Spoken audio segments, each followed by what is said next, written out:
Corey, I I'm mean, not doing that like anymore. being on fire like that, Yeah. it's not the worst thing in the world, right? But it's not Where's the like cool. fire? Yeah, Well, I mean, like not having all your like your leg hair burn off yeah. because your pants go up in flames because Wait, you're why does it wearing. say we're live? Why does it?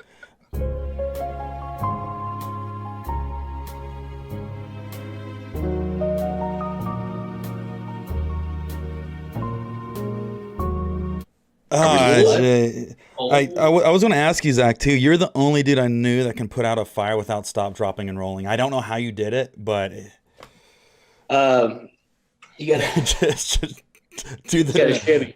What's going on? We're live. chat. What up, everybody? Man, starting back. Look at chat's already gone off. We got Will Rogan here. We have all our moderators, Seeper Villain, Knives Nine, everybody coming through, checking it out. And Zach was just on fire, guys. Yeah. Anyway, welcome to Tangents Live, Corn Stream Day 4. We got the stream team here. Hurt is living pizza life. Corey down at the bottom of the screen. And of course, Danger Dan in his garage, but not really. Not really in my garage. Dude, you're Dan, you've been really upping your editing skills, dude, because that is like top tier CGI, Michael Bay type of stuff you got going on. Just took some photos, and started learning how to use a computer since I have to be at home and I can't really work on stuff. So, I was gonna say, what is it like to not touch a tool in like more than 7 days? my tool level at home is very small. Like I think I have an IKEA kit and I've been able to make a lot of stuff out of it actually. So I think I'm gonna have to make some tools out of other things, like break a cabinet and make a hammer out of it, stuff like that. But yeah, I'm getting there. The garage is actually in order now. So this is currently what the garage looks like. I'm ready to work on the S14. I don't know which way to lean. But yeah, I'm ready to get a little work done on the S14. Is that the seat out of Shark Cart? Yeah. Nice. Let me just cover that up real quick. Yeah, hold on. We got to I'll collect. just sit like this, Zach. Wait a Hey, second. it's all right. You know what? The Shark Cart is not moving until we can get working on it again. Thanks to Von Getton Jr.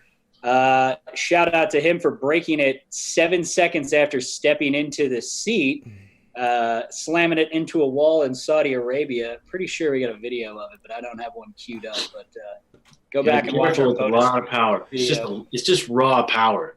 Yeah, he wasn't ready for it, man. Yeah. Miatas, I mean, You got Von Getten's Pro Car here, and then somewhere up here is the SpaceX rocket, and then up here we got Shark Cart. Just drop the NASA space rocket away, like out of frame, because Yeah. Shark Card is. And you know what? He was unable to manage that beast, and I don't think many people can. He came right out of the hole, right into the K rail.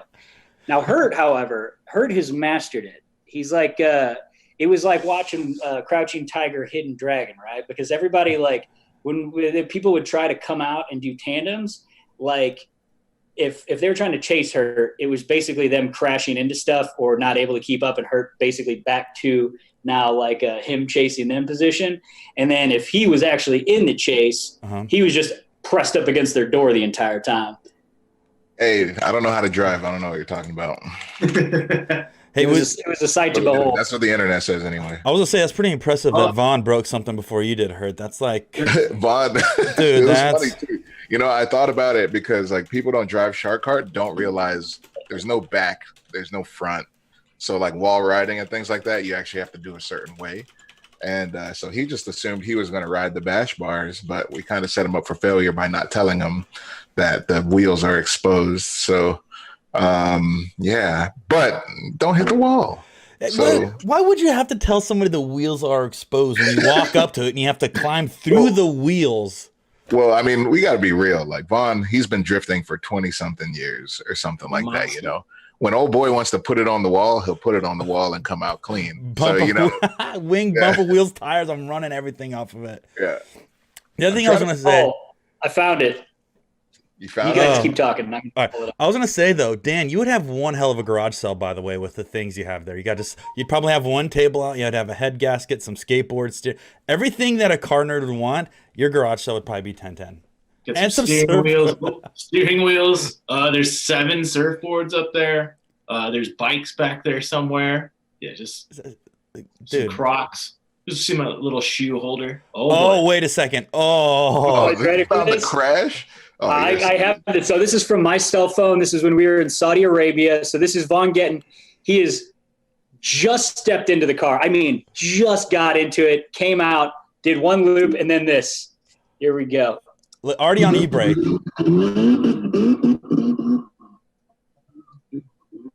You optimized? We got a let's.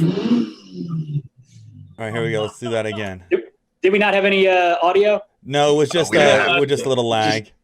Oh, the suspense. Run it back. Run back. All right. Here we go. Because it's as soon as I turn my phone on.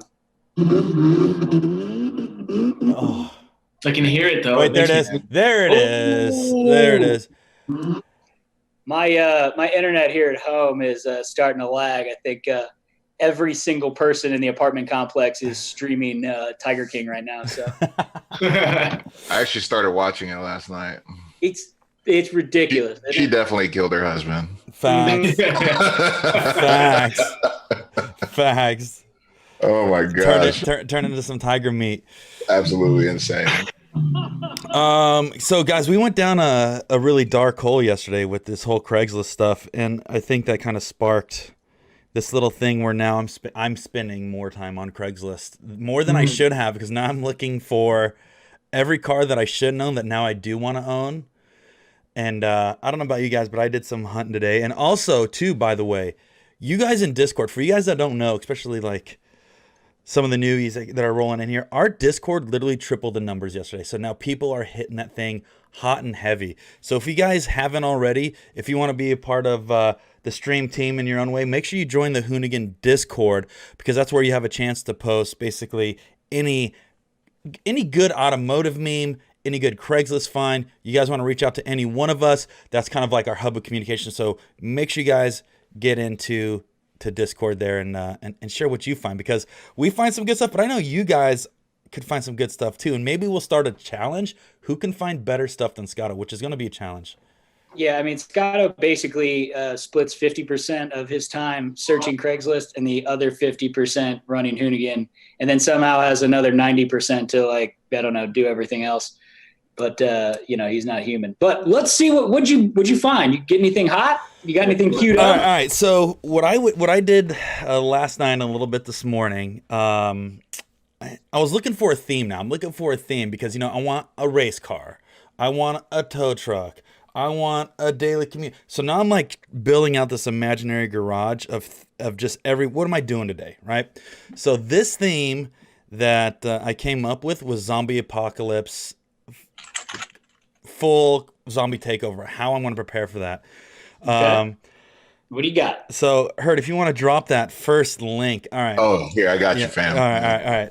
So keep in mind, this is pure zombie apocalypse, dude. So I'm planning on jumping stuff, running things over, crashing, pit maneuvering, like running through like things that I've always wanted to do in a car, but I didn't have the proper tools. But I think I found it. All right, hold on. Wait a second. It's a little rough. It's a little rough around the edges, but don't judge it and don't look at the price tag yet. That's all I ask. Is don't look at the price.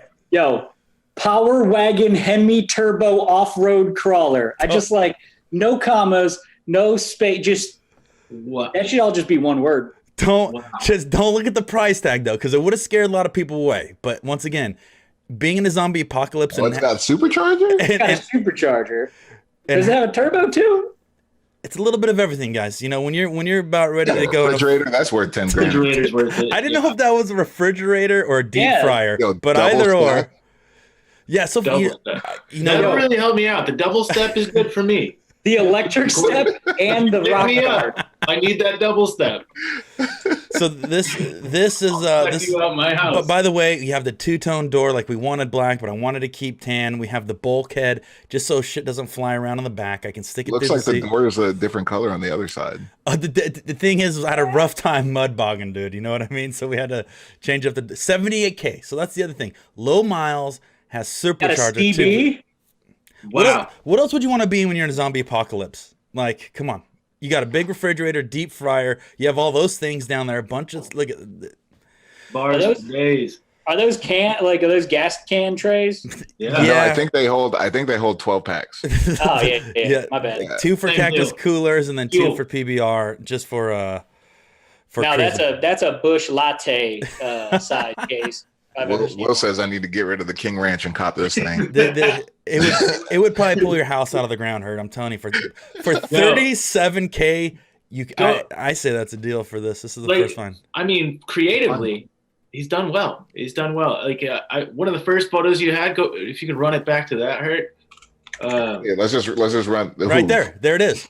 Not that one. Keep Yo, there going. isn't even a full That shot. right there. Stay.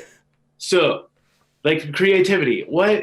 There's like a little joint right under the rear bar there that looks like it might be from a flex plate. Oh yeah. Does it? Yeah. Is Yeah. that a flex plate off of something? Or Honestly, is it that, looks like farm the same people who made the cage for that Lamborghini. Oh God, no. It's No. repurposed This is- Scooby from it. This is The same SEMA color. 2020. This is what we're doing. This is what we're taking. equipment? So this was pick number 1. Once again, the dude who built this had the mind of jumping, running, and crashing into things. That's No, he I don't think he had a mind. just went in Yeah, there, I his garage with a welder, and just started sticking things to it. Can we also call out that if you go back to 3 now, if now you gotta go back. Oh, somebody said Alex Way too Troy. many, way Oh too my many. chat, you Under guys are Bay, so there's a shot of the battery and like the 50 million things tied into one. I didn't look at it for long enough. Keep going. There's an alternator back there, by the way. spares, man. We Just just in case. Yeah, Oh, right here. Gosh. look at every. Yeah. To defend this Right. man right here, this is some top-notch wiring, guys. This is called the spaghetti noodle wiring. It's easy to replace and get to. That's quick. It's a buffet. It's all you can That's what your eat. C10 looked like before you got it. Nah, dude. If it was the C10 was real bad. All right, so It was pretty bad. so there's my number 1. Okay, you guys can see why I was interested. It has mud flaps, everything I need to do work, right? And here's number 2. So I figured if I spend Oh, if I spend $10,000 more dollars, which I could probably have something I don't know which one's better. this would actually be worth it, though. Yeah, that would probably run. Hold on. But look at this thing from the outside. Keep flipping through. All OG on the inside. Look at that. Yo, this is kind of hot. Okay. Yeah, I mean that's That's pretty this is the sick. King Ranch of its. Whoa. Look at that. There you go. Whoa. There you go. No. There you That's go. a bad That's man. it. pajama There you right go. Hey, so this is so This is Hurt 1969 right here. there. so chat, the rules for looking up cars to share or post in the Discord, you have to find it in your city and state. That is the only rules. So everything that we're finding is in our city and state. So I'm in the war zone of zombie apocalypse for finding the best rig. So make sure you guys Yo, when you this rig is absolutely sick. Actually, do 40K. Yeah. So I'd 100% rock this thing. so yo, That's fun. That's Yo, fun right are there. those- You could go anywhere with that. Oh my gosh, look at this Look thing. at is that a reducer case? think about this, dude. Think about being the guy who posted the truck I posted before, and then looking through the Craigslist and finding this for $5,000 more. He's Honestly, my truck's you could probably lowball five. this. You could lowball this guy to be like, listen, if you don't come down on price, I'm gonna buy this thing. Actually, Never Let Off came up with a good point too and said deuce and a half axles. But I was wondering if it's on a deuce and a half frame. Ooh. It looks like it's on a like a military truck. Like a Like- deuce and a half, yeah. Dude, a Yeah, lot of this thing. people are saying they see Zach in that truck. Oh, hell yeah. Zach. Yo, so if we'll probably get him on the stream here in like the coming weeks, but my buddy Mike, who I used to do an RPM with, Don Mazzetti, at one point had a bunch of beers and decided to buy a 6-ton army truck and drove that shit from So this is There a it 5-ton is. military chassis. Yep. Dude, 5 see? ton. All right. There you Hey. go. 40K. So that's my other I- zombie. My zombie Top runner. speed is 73 miles per hour. You can take her down the freeway. I do remember that military truck that Mike bought. That thing was wild. Yo, this is a legit rig. I mean, Yeah. like I would. That's like worth the price. See, Yeah. I don't think the sketchy part is doing 73. I think it's probably trying to slow down from 73 is probably going to be. No, it's got air Air brakes, boy. brakes. Oh, Chain brake on that Air thing. brakes, that power far. steering, locking differential. We're good. Drop We're down good. Steps on both, and air suspension seats, Yeah. semi truck air horn. Did you backup, look? It driver. stands nearly 10 feet high. Where's the Yo. double step on this rig? Wow. It's That- on. So that's my second choice. And then my I think third it's choice. this thing right here. Oh, he has a full ladder that comes Yeah, down. it's a whole staircase. I You need a have a whole climbing spiral harness. staircase for this bad boy to get in the So- You need an escalator to get in that bitch. So there's my number 2. My number 3, once again, and this one has a little bit more spice. and Here it's it is. affordable. Here, this one is a, if I'm not spending the 35, 40K, I'm going to bring her down to a good 10.5. But what, hey, How you 1950. could talk him down to 6,800 all day. Chat, what should we talk this man down to on this? Tell him to keep the barbecue on the top. Tell him to keep the barbecue, and you'll give him 6 for it. Yeah. Looks like a barbecue. So when looking up this thing, Barbecue on the roof. and the other thing I went far fetched, dude, on trying to find keywords to type in. I was typing zombie truck, monster truck, off road. Like I just did the most ridiculous. And dude, people are actually making that part of their title for cars. So I'm on the wavelength with some of these dudes. But this That thing, thing's got plastic tarp windscreens. dude, just in case you have to punch a zombie Great. in the face, you know what I mean? Great for visibility. Punch it Great for down. visibility. Can you imagine? Can you Tailwind imagine when windows. that's fogged up? How fast that thing Look at back. There it is. That's my 3 guys. My theme: zombie apocalypse. If I had maybe 110K, I can get all of them. But Dino will pick one. Chat. Hold red on. truck for the win. Chat. Which one would you guys pick? 1, 2, or 3? Would you take the Hemi diesel turbocharged blower super truck, the red truck number 2, or would you take the Willys Jeep number 3? Go ahead and spam your numbers in chat. What would you take? Maybe we can consider adding that bad boy to the fleet. Yeah. By the way, let's take a little time. We got to shout out Falcon because we would not be able to be doing this. Like Falcon came through supporting this this live stream. So, you know what? Whenever you guys get a chance, go up, blow up their page. Let them know you respect it because these guys keep us and support this stupid stuff. Do you know? Falcon tire somewhere in this garage. Dude, why don't you? It's time to. Why don't you share that well, Dan? Let me get a setup on my rig, and then we can go do a little 10-0 party.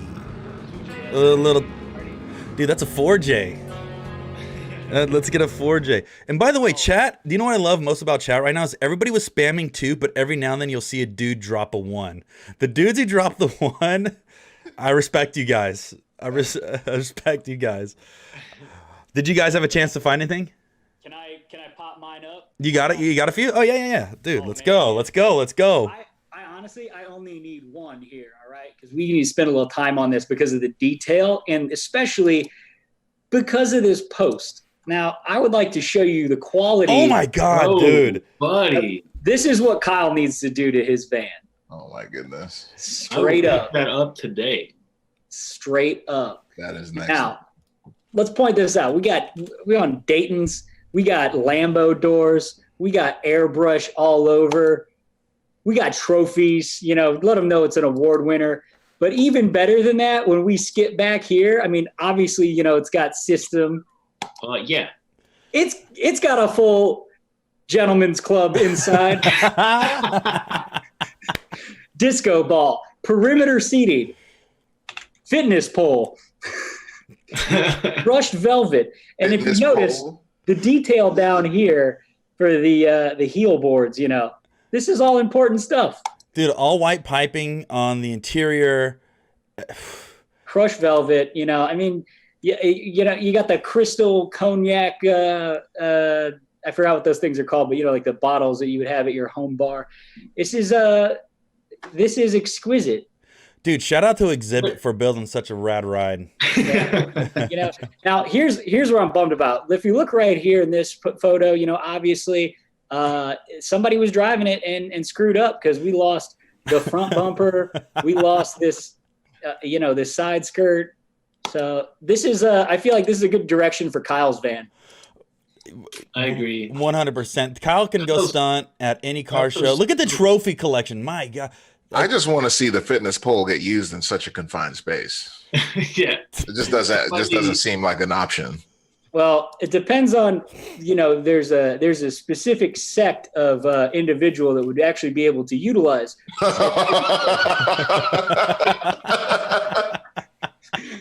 No, Zach, no. I mean, I'm just saying, it's just, it is what it is. No, Zach. You can't. Can we got a disco ball? And look at the headliner up You here. did not just. Dude, if any one of us tried hitting that pole, we'd be covered in disco balls and champagne. Man, I dude. can't even. I mean, we got JL sounds, 4 big amps, air suspension, custom wires, Lambo doors, and much more. Custom paint. Come on now. Man. Dude. 8,000? That's really 8K, dude. 8K. This is you know what? This is a 4,200 purchase all day long. You get Vinny out there. He'll probably actually come out of there spending about 1,200 and get a trailer with it. Dude, Zach, I do have to give you some serious props on your past 2 finds. Yesterday, you had the Trailblazer hybrid BMW hot boy truck with airbrushing. Mhm. You've been on this very old school. I got another one. I got another one here because this is actually pretty fresh. This is not a $9,000 car, but when you want to ride in class and keep it a little more low key, but you got to hit the hydros. With the Nardi Nardi. steering wheel. Is that? That's a Nardi steering wheel. I'll be damned. That's nice. No wonder why it's $9,000. It's right there in the Want that steering wood wheel. grain. Right there. Yeah. I mean, you got to match that wood grain layout, And I just look at the detail. I mean, like, look, keeping it pretty mellow, except for the million hours of airbrushing that's on it, And partial chrome. Is that partial chrome? chrome. Uppers, wires, of course. What are those 13s or? We keep them clean though. Enough to party. Look at that. I bet I Van, can't- dude. I just can't get over the last one, the fitness pole. Is just, Hold on. I bet Van dude and this guy, I think they're into something. I think those dudes might be boys because can you imagine these dudes just stunting, sharking down the street? That's Well, crew. Look at this. I only want to trade my Lincoln only for Cutlass Lowrider or Monte Carlo. This guy is a man of taste, Yep. a man of style, Yeah. and he knows He's just that he got graduated. something come up.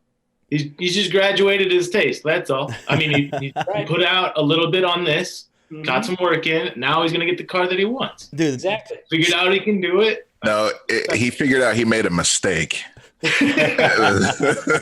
dude, Chip Foose better watch out. This dude's coming. This is the next up and coming right here. Chip Foose, move out of the way, bud. This is Yeah, Chip. I mean- Was that Chip Fu? This is Chip Fu. Chip Kung Fu. That town car though, that blue town car. It's only This guy right here. This guy. I mean, can we Only give $1,500 $1,500? That thing's sick. Hey, come on. Dude, let's not blow the cover on all the cars we're going to buy, guys. Oh, Yo, that's all right. Hey, interior's kind of trash, but throw us on the $1,500. inside. Let's throw us on the inside. Yo, these are when these were new. My stepdad had one. It was so damn comfortable. For those of you that have been watching for the past couple days, I started doing my car collection of cars that I Yeah. absolutely hate that Yep. I wanna own for no reason. Just having the worst car collection I could think of, and it's stuff from my past, but I want them in mint condition. I'm just giving you a couple ideas. I found one that was local. The other two are a very rare find that I remember from my childhood. So I'll just give you a quick update on what we have here. Let's see here. Now, I love that you're starting the worst car collection, the worst car collection. which This is, the is one of my SVX. most passionately hated vehicles. The Subaru SVX. It has Dude. like Hated this 40 vehicle? windows. You hate it? Yo, hate it. I'm not into it. It's super clean though. Yeah, but I you've never was- seen I him, was so how could you chasing a like kid- actually hate him? some kid What? that went to my high school had one of these, and we were kind of like ripping through a neighborhood being idiots because we were 16, and I was chasing him down in my Mustang, and we both got pulled over and both got like the hardest searches of our lives. Like they were pulling interior panels off this kid's car. Like Because look at all these windows you have to investigate. Like you got to be hiding something in there. Yeah, imagine getting pulled over and that thing, the cops roll down the window. You're like, which one? Which one? he was like, No, man. He was like, "Hey, man, you from the future? People That's from the future." just a little kickoff. But this next car, I saw it back in the day. This is a Mazda Protege. Man, I remember those. Whoa. MP3, right? So this is the only car named after an audio file, which is now pretty much obsolete. So this I thought was a hilarious ploy, and it came with just a crazy like MP3. It was actually kind of a sharp looking car for what it is. But it's just a Mazda Protege with a wing, 17-inch wheels, kind of a body kit. Mazda's answer for the Evo or what? Dude, right?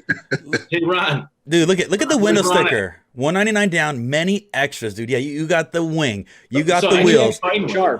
I couldn't find one anywhere for sale, so it's pretty rare. With a 5-speed Manuele in that? Whew. There's a Manuele. I mean, this is. But I think it's like a 1.3 liter. I don't even remember. It's an Evo. All right, the next one, I mean, the PT Cruiser was something that was just horrible to begin with, but this one, and specifically this, the PT Bruiser. I don't know if any of you guys remember this. Look at that. Damn. Bruiser. Hey, let's get Sarah Price's take on this. Welcome to the stream, Sarah. Sarah. What's up, homies? What's going on, Yo. Sarah? Yo, Viva La Mexico. What up? Yeah, no, we decided we're not going to go home to the States after we finish the Nora Rally, so we've been down here just basically living it up. Yo, can we get a comment real quick since you are a professional, right? Dan, can you bring up your car collection real quick? Yeah. I will. I'll bring him back up here real quick. Hi, Sarah. How's it going? What's up, guys? What's going All on, right, Sarah? Let me get back to my car collection real quick here. By the way, quick introduction here. For those of you that don't know, Sarah Price, all out beast. This is not just our first winner of Hoonigan's Wanted Season 1, but hold on. Let me bring up some stats here, okay? Just real quick ones, right? First female ever factory-supported rider. It was Monster Energy Kawasaki, right? Well, we got 17, and is this up to date? 17 national Moto X championships? Yeah, I'm retired. Okay. I didn't realize this until today. You were the first female to compete in stadium super trucks? Yeah. Dude, Brad. Let's see. Second place at Sonora Rally UTV class last week, right? Yeah, we were the fastest, but I blew an engine, and we had to change the engine, and I got penalized an hour for that. Lame. You changed an engine in an hour? Well, we changed an engine. Well, no, like 3 hours. That was like during one of it was at the bivouac. There's all these weird, crazy words in rally that we haven't learned. Our cars are supposed to go to this like pin to stay there like overnight when we tech them, and we were calling it quarantine. Nice. But yeah, it was all this sort of words that are crazy. Funny thing about that word is the first Hoonigan booth that we used in 2012 or 2013 was called the Bivouac because Brian's from Raleigh. So yeah. It was a big shack that was a pain in the ass to put up, but so like Zach said, Sarah's an all-around badass. She has absolutely been dominating off-road racing these last few years, and as Zach said, she dominated two-wheel back then. She's a little tired, so she figured she'd get a roll cage, strap up, and just go for the easy ride, and she's tearing it up now. So everyone give Sarah a hip hip. Welcome her to the quarantine. 2019 spec trophy truck champion. Yeah, that's the biggest one to me, and then two, we did the whole 1000 myself, and that was a feat. I've never done something that gnarly. So that was 19 and a half hours straight in the trophy truck. Straight Iron Woman? Yep. And we won the championship doing that, which is like, that's so crazy. Everyone thought I was committing championship suicide basically, but we went for it and we did it. Hell yeah. No, that was sick, man. All I see every time I open up Instagram, second place, first place. All I see is Sarah winning constantly, constantly winning. What I was explaining yesterday, I think we have the best athletes. Like everybody in our crew is just smashing. Sarah, you're definitely no exception to that. How's the stunt driving going? Stunt driving's going really good. I've been pretty busy before coming down here, and then I guess all that world's on hold. Everything's on hold, obviously. Mhm. But yeah, it was going good. I was really busy with it. So yeah, dude, you guys are gonna be so pumped for me. I got a BMW M2 competition, and yeah, brand new, and took it out to NASCAR, like straight off the showroom floor to NASCAR, and learned how to drift. Yo. I definitely watched that. Yep. I saw that on your gram. That's really cool. But speaking of stunt driving, let's just go ahead and jump into something. I want you to walk us through something real quick. Let me pull it up here. Is this a stunt highlight reel? This is a reel? pretty epic stunt. Yeah, this is as stunty as it gets. I'm just waiting for this ad to clear because YouTube. Oh man. Sarah. I know what's going on here. I have a feeling I know what's going on. I knew it. Yo, scrub it back just a little bit. Yeah, no, I know. Don't worry. Okay. At one point, you full on don't even see the car touching the ground. There's a picture of it in the air upside down. Are you optimized, Hurt? Oh. So for you guys that don't know, the steering is completely opposite, and they didn't tell me. Oh yeah, that makes it worse. Actually, all right, Sarah, you ready to walk us through this? All right, let's go. I'm gonna set this up so the people could see you on the screen. That just makes it that much better that you had no idea that the steering was reversed until you got in. So to give you guys a little rundown of this video, No idea. we were doing a show called Scumbag Labs where we came up with wacky ideas to do in vehicles. And the idea for this was taking this crappy Jeep that we had and flipping the steering so that when you went left, it went right, and when you went right, it went left. And we were like, hey, Sarah, you should come and do this video with us. It's going to be cool. But we didn't tell her that it was opposite.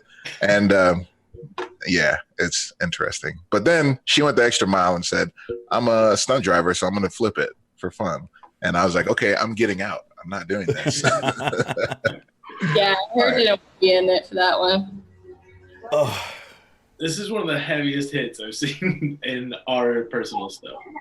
No, honestly, I think about it now, and I'm like, wow, I was really stupid. Yo, that roof slide. look at Full Jeez. cushion. It's terrifying. dude. Yo, it's a good thing because that roll bar was just like a loop. It wasn't like. Shout out to Jose for building that, right? Yeah, Jose, like the night before, like, let's put a roll bar in this thing. Good idea. How often do Unreal. you flip cars? Like, Me, not very often. I usually try not to flip them because I break them.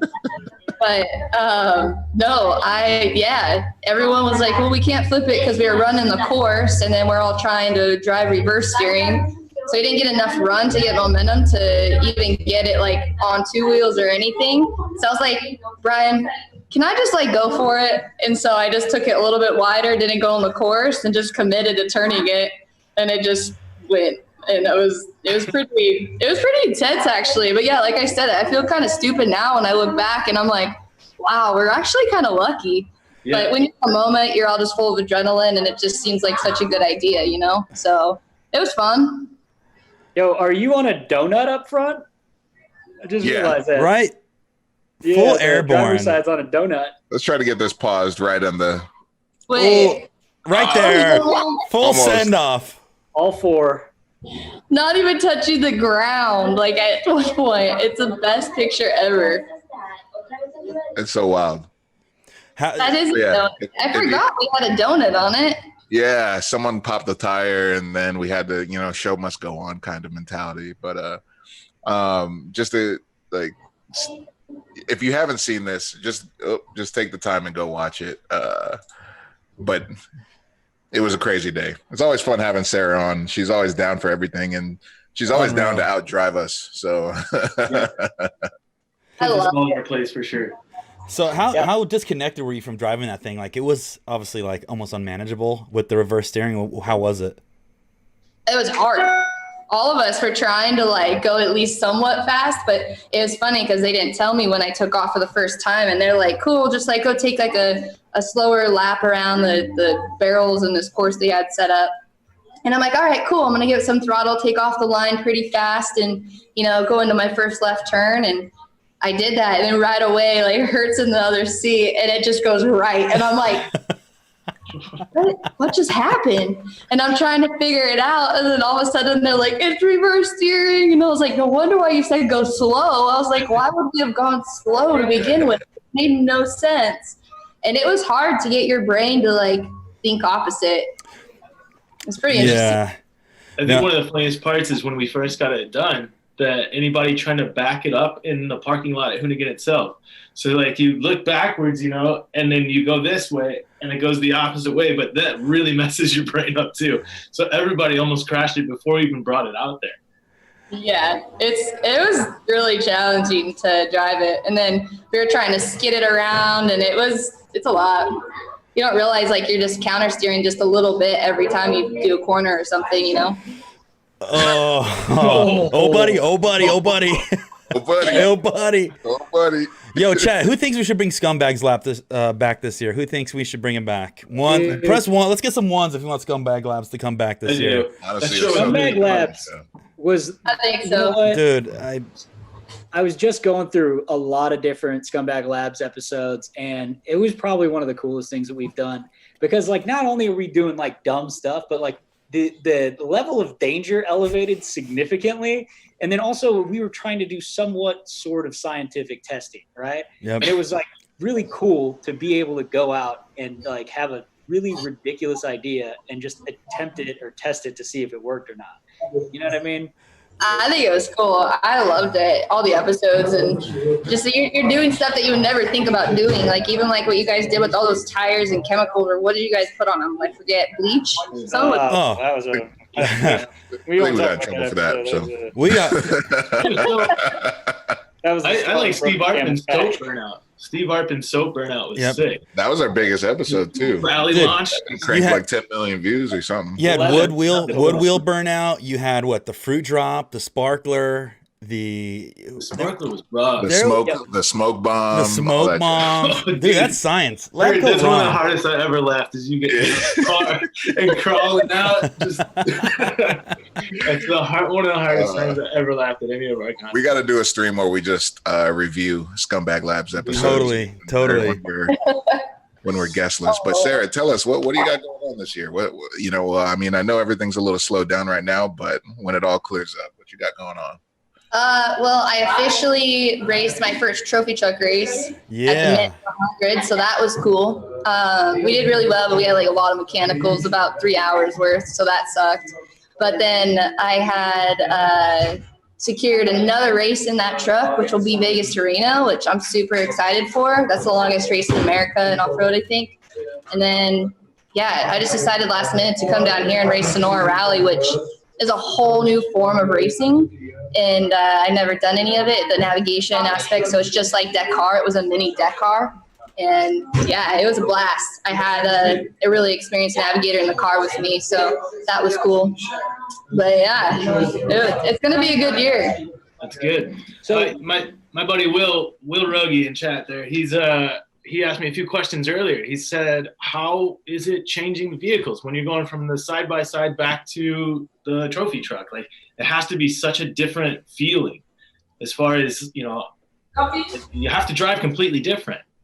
Yeah, the all-wheel drive vehicles, so it's funny when I get into a side-by-side from the trophy truck, the trucks are so heavy. They don't stop fast. Like, you have to be so far ahead of it because you're not only heavy and can't stop, but it's you're going friggin' so much faster.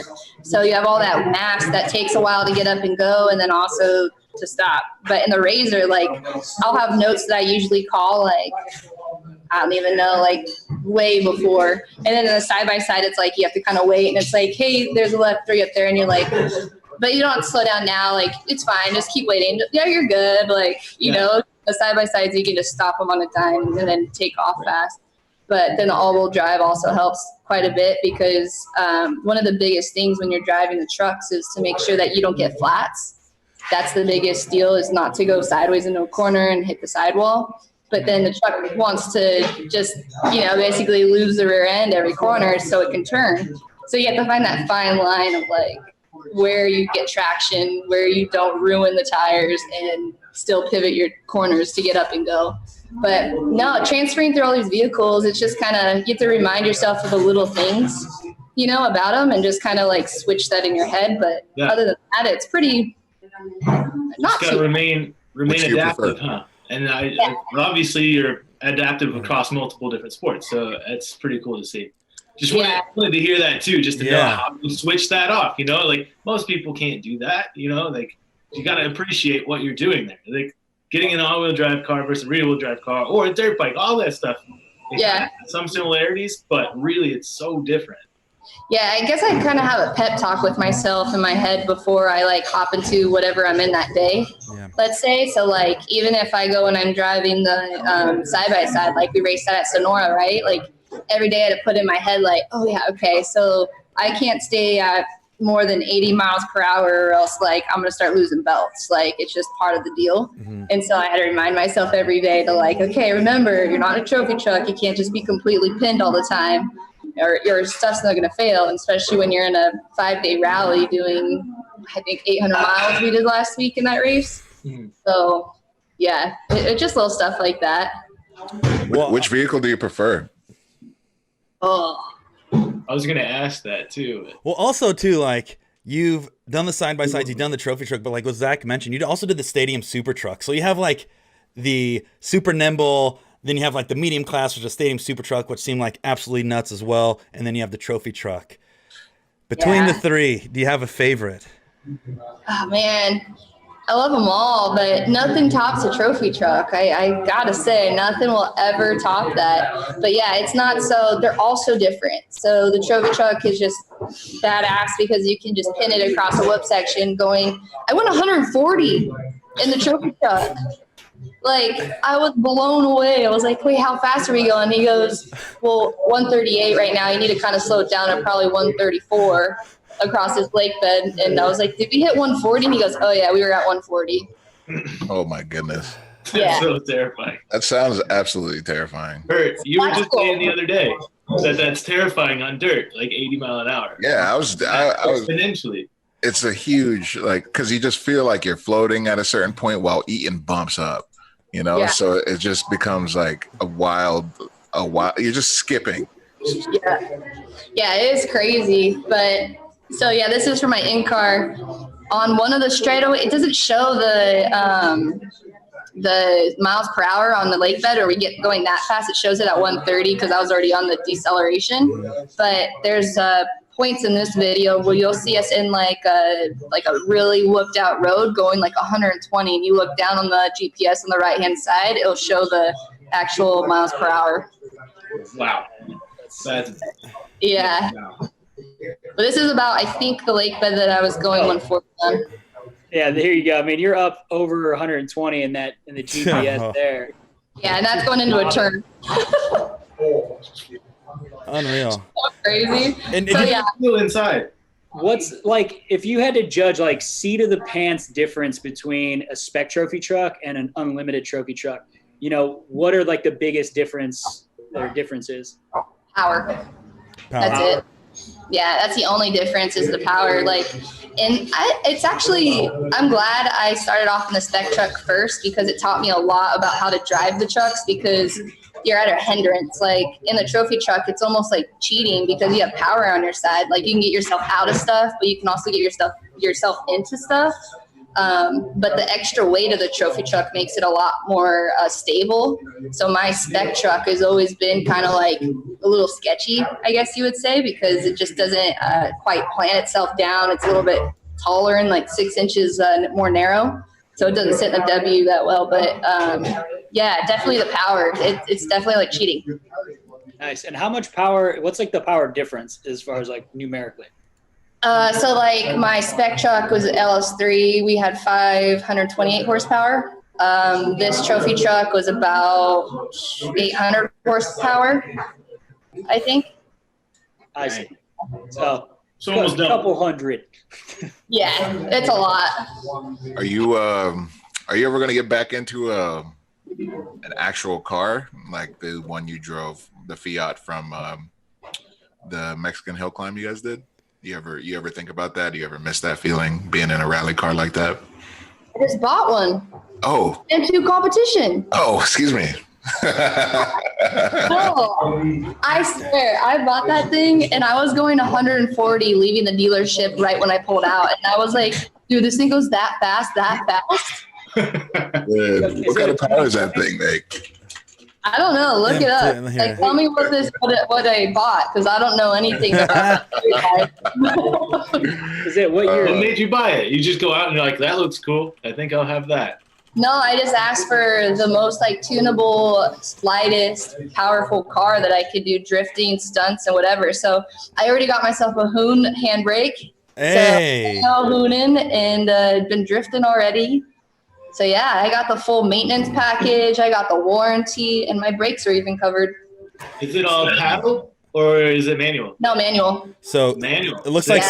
That's six, one of the last cars, I bet. yep. It looks like I it's know. over 405 horsepower, 6-speed manual. Woo! Is that an inline 6 3-liter? It's probably the N54 or something in there. Ooh. Or, Yeah, it goes fast. It kills it. Turbocharged. It's a You turbo probably- i6. Probably throw Yeah. a tune at it Okay. and some exhaust and some. Are you looking at the competition one? Yeah. Yep. The just to quickest. be clear. So it's basically the M4 engine in that small, really, really light car. Dude, That's it.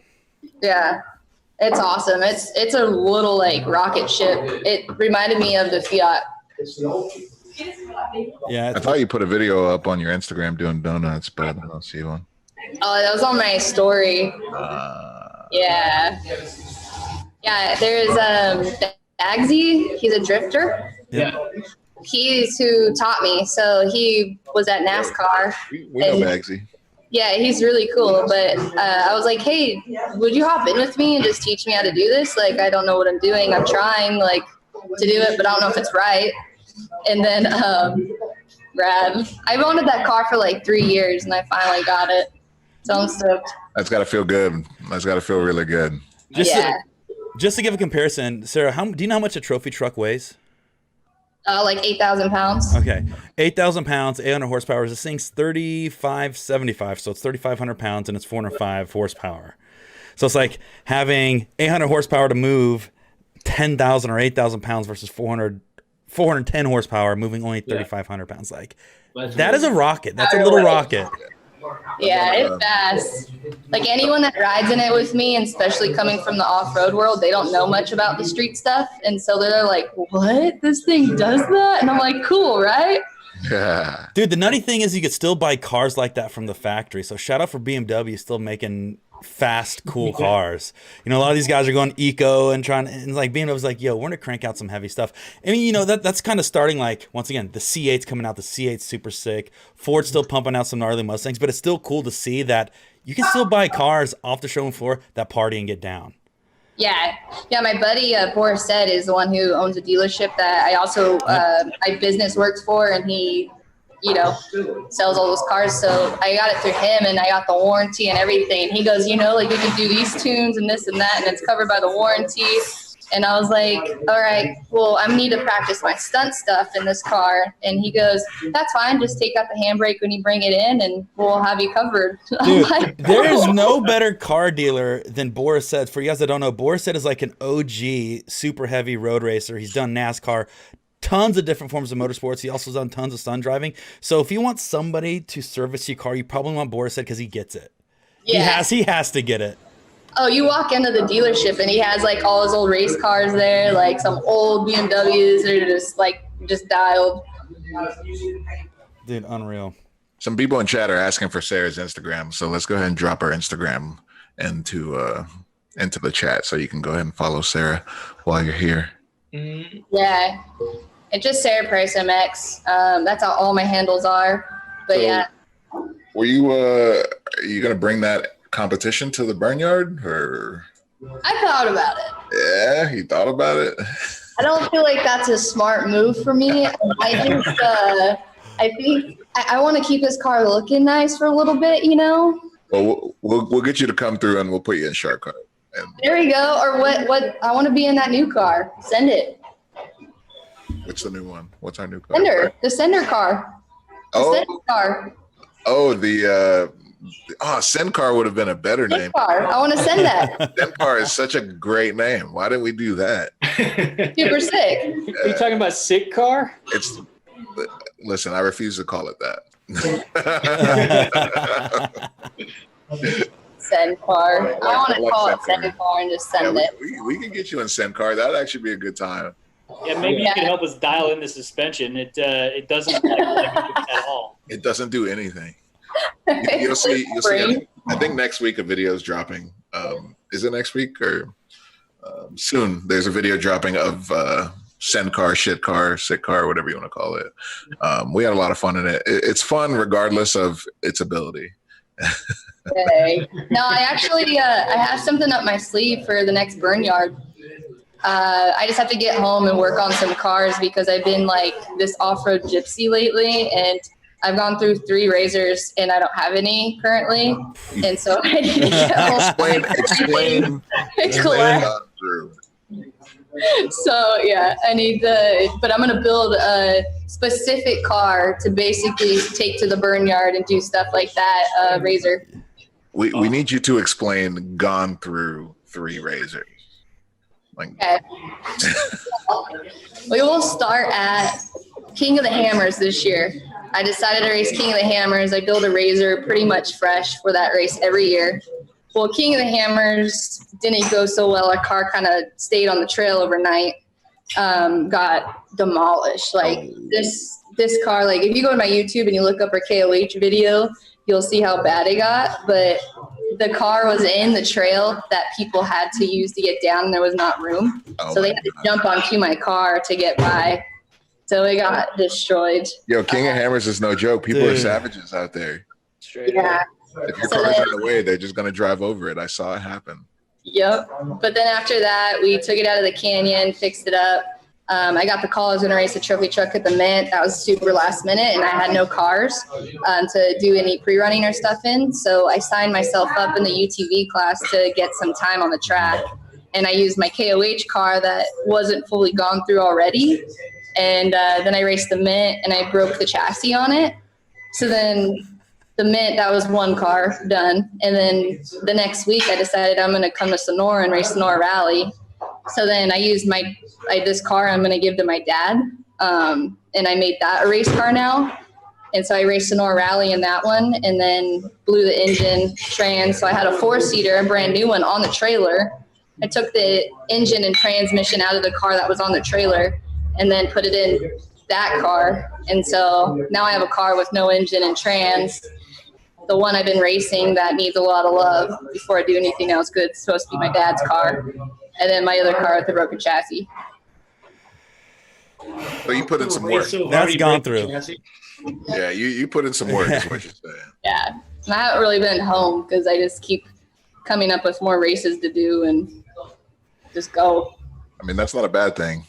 No, I love it. All right, so I just pulled up this clip, your King of Hammers clip. Find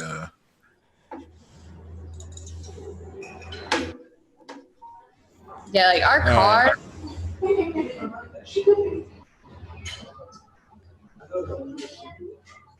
So Amy, that is one of my friend's moms, and I just randomly asked her. She's never been in a race car, nothing, and she took it up the task to do King of the Hammers with me. So mad props to Amy. She's awesome.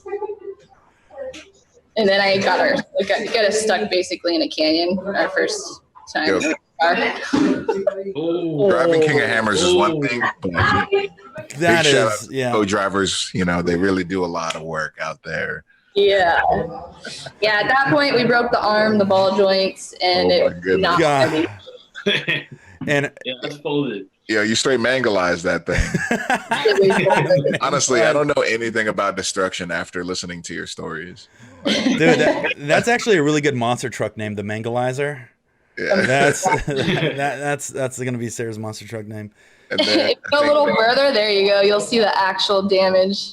You keep going to like probably 830. Yeah, there you go. And you'll Right here? see the part. Yeah, You'll see what it looked like when we came back to it because we left the canyon and then we came back. There you go. Oh my goodness. Yeah, that's jacked. Like the shocks were just like torn apart, ripped out. Like this is all from people jumping on my car. Like, with their vehicles. Yeah, with their vehicles, like to I get had no by, idea. use my car. Driving over. So yeah, just chat or anybody listening in the event that it's not actual people jumping on a car. It's people driving over it because it's in the way. Yeah. Yo. Yeah, we were trying to get out and we couldn't three-wheel it. I kept almost Dude. rolling it, so we just left it. Dude. The Mangalizer. Yeah, it didn't work out. So Dude. So how far into the race is this actually before this happened? I broke 20 miles from the finish line. It was horrible. It was like Where were you? What position were you in when you broke?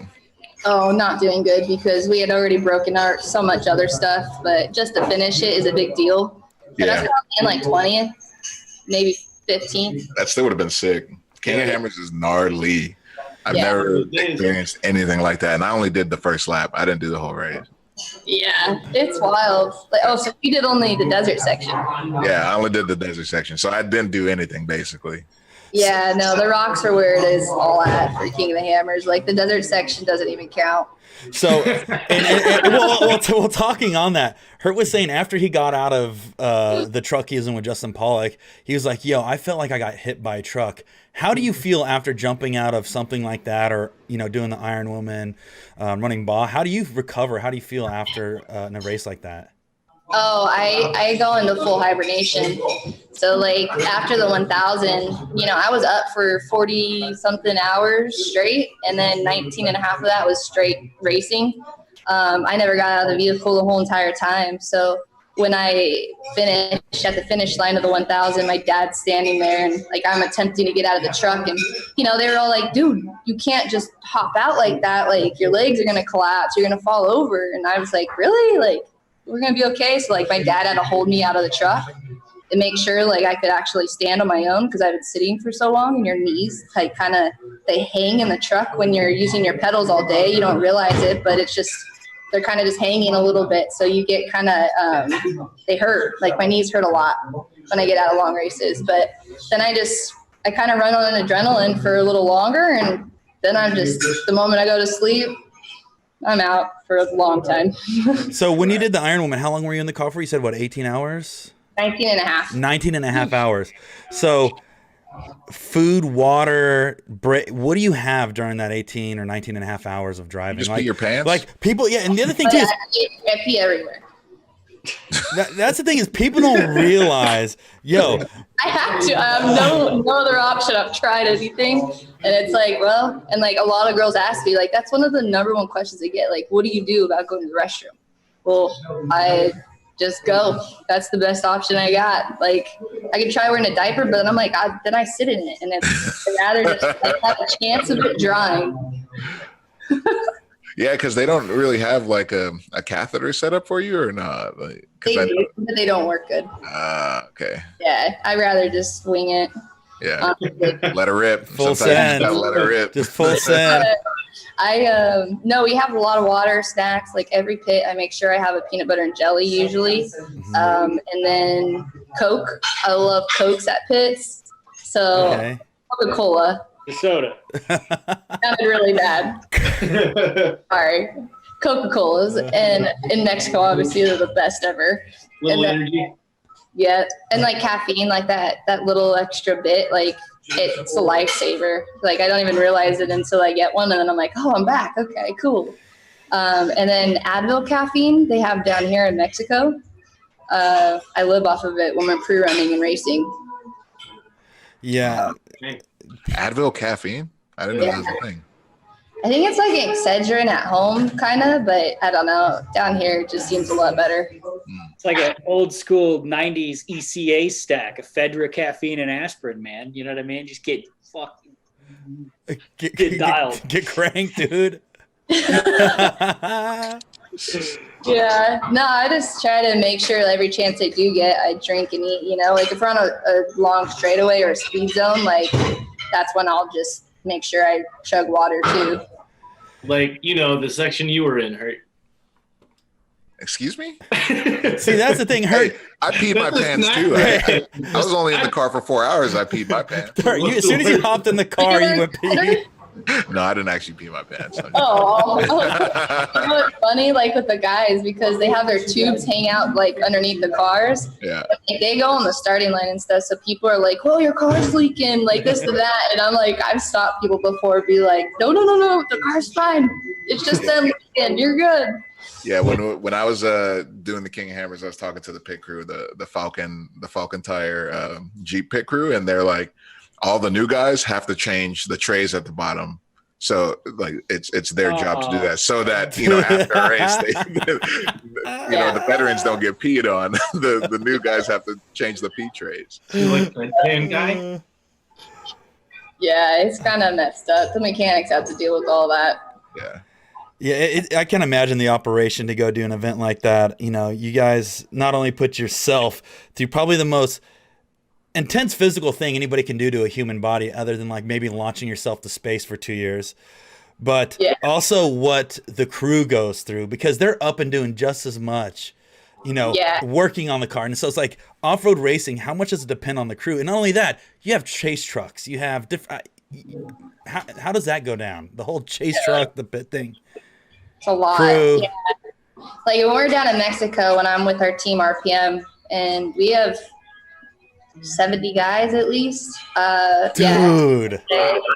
Yeah, it's nuts. Like there's a video on my Instagram posting like about what a pit of ours. And my dad's in it, my mom, and they all have to stay up with me. Like they're not gonna go to sleep, they're chasing me, so they have to be up driving along the road where I'm racing to follow along. So yeah, it's a lot on people, and a lot of accidents happen in the crew because of tiredness and still rushing to the next pit to beat the truck and be ready and stuff. So yeah, we have probably 5 to 6 chase trucks that are all mechanics, and then they have like our personal chase that my dad and my mom and stuff are in. And then they're also there if like I get out of the truck or something happens, I have a spot to sit in to get home or like wherever we need to go.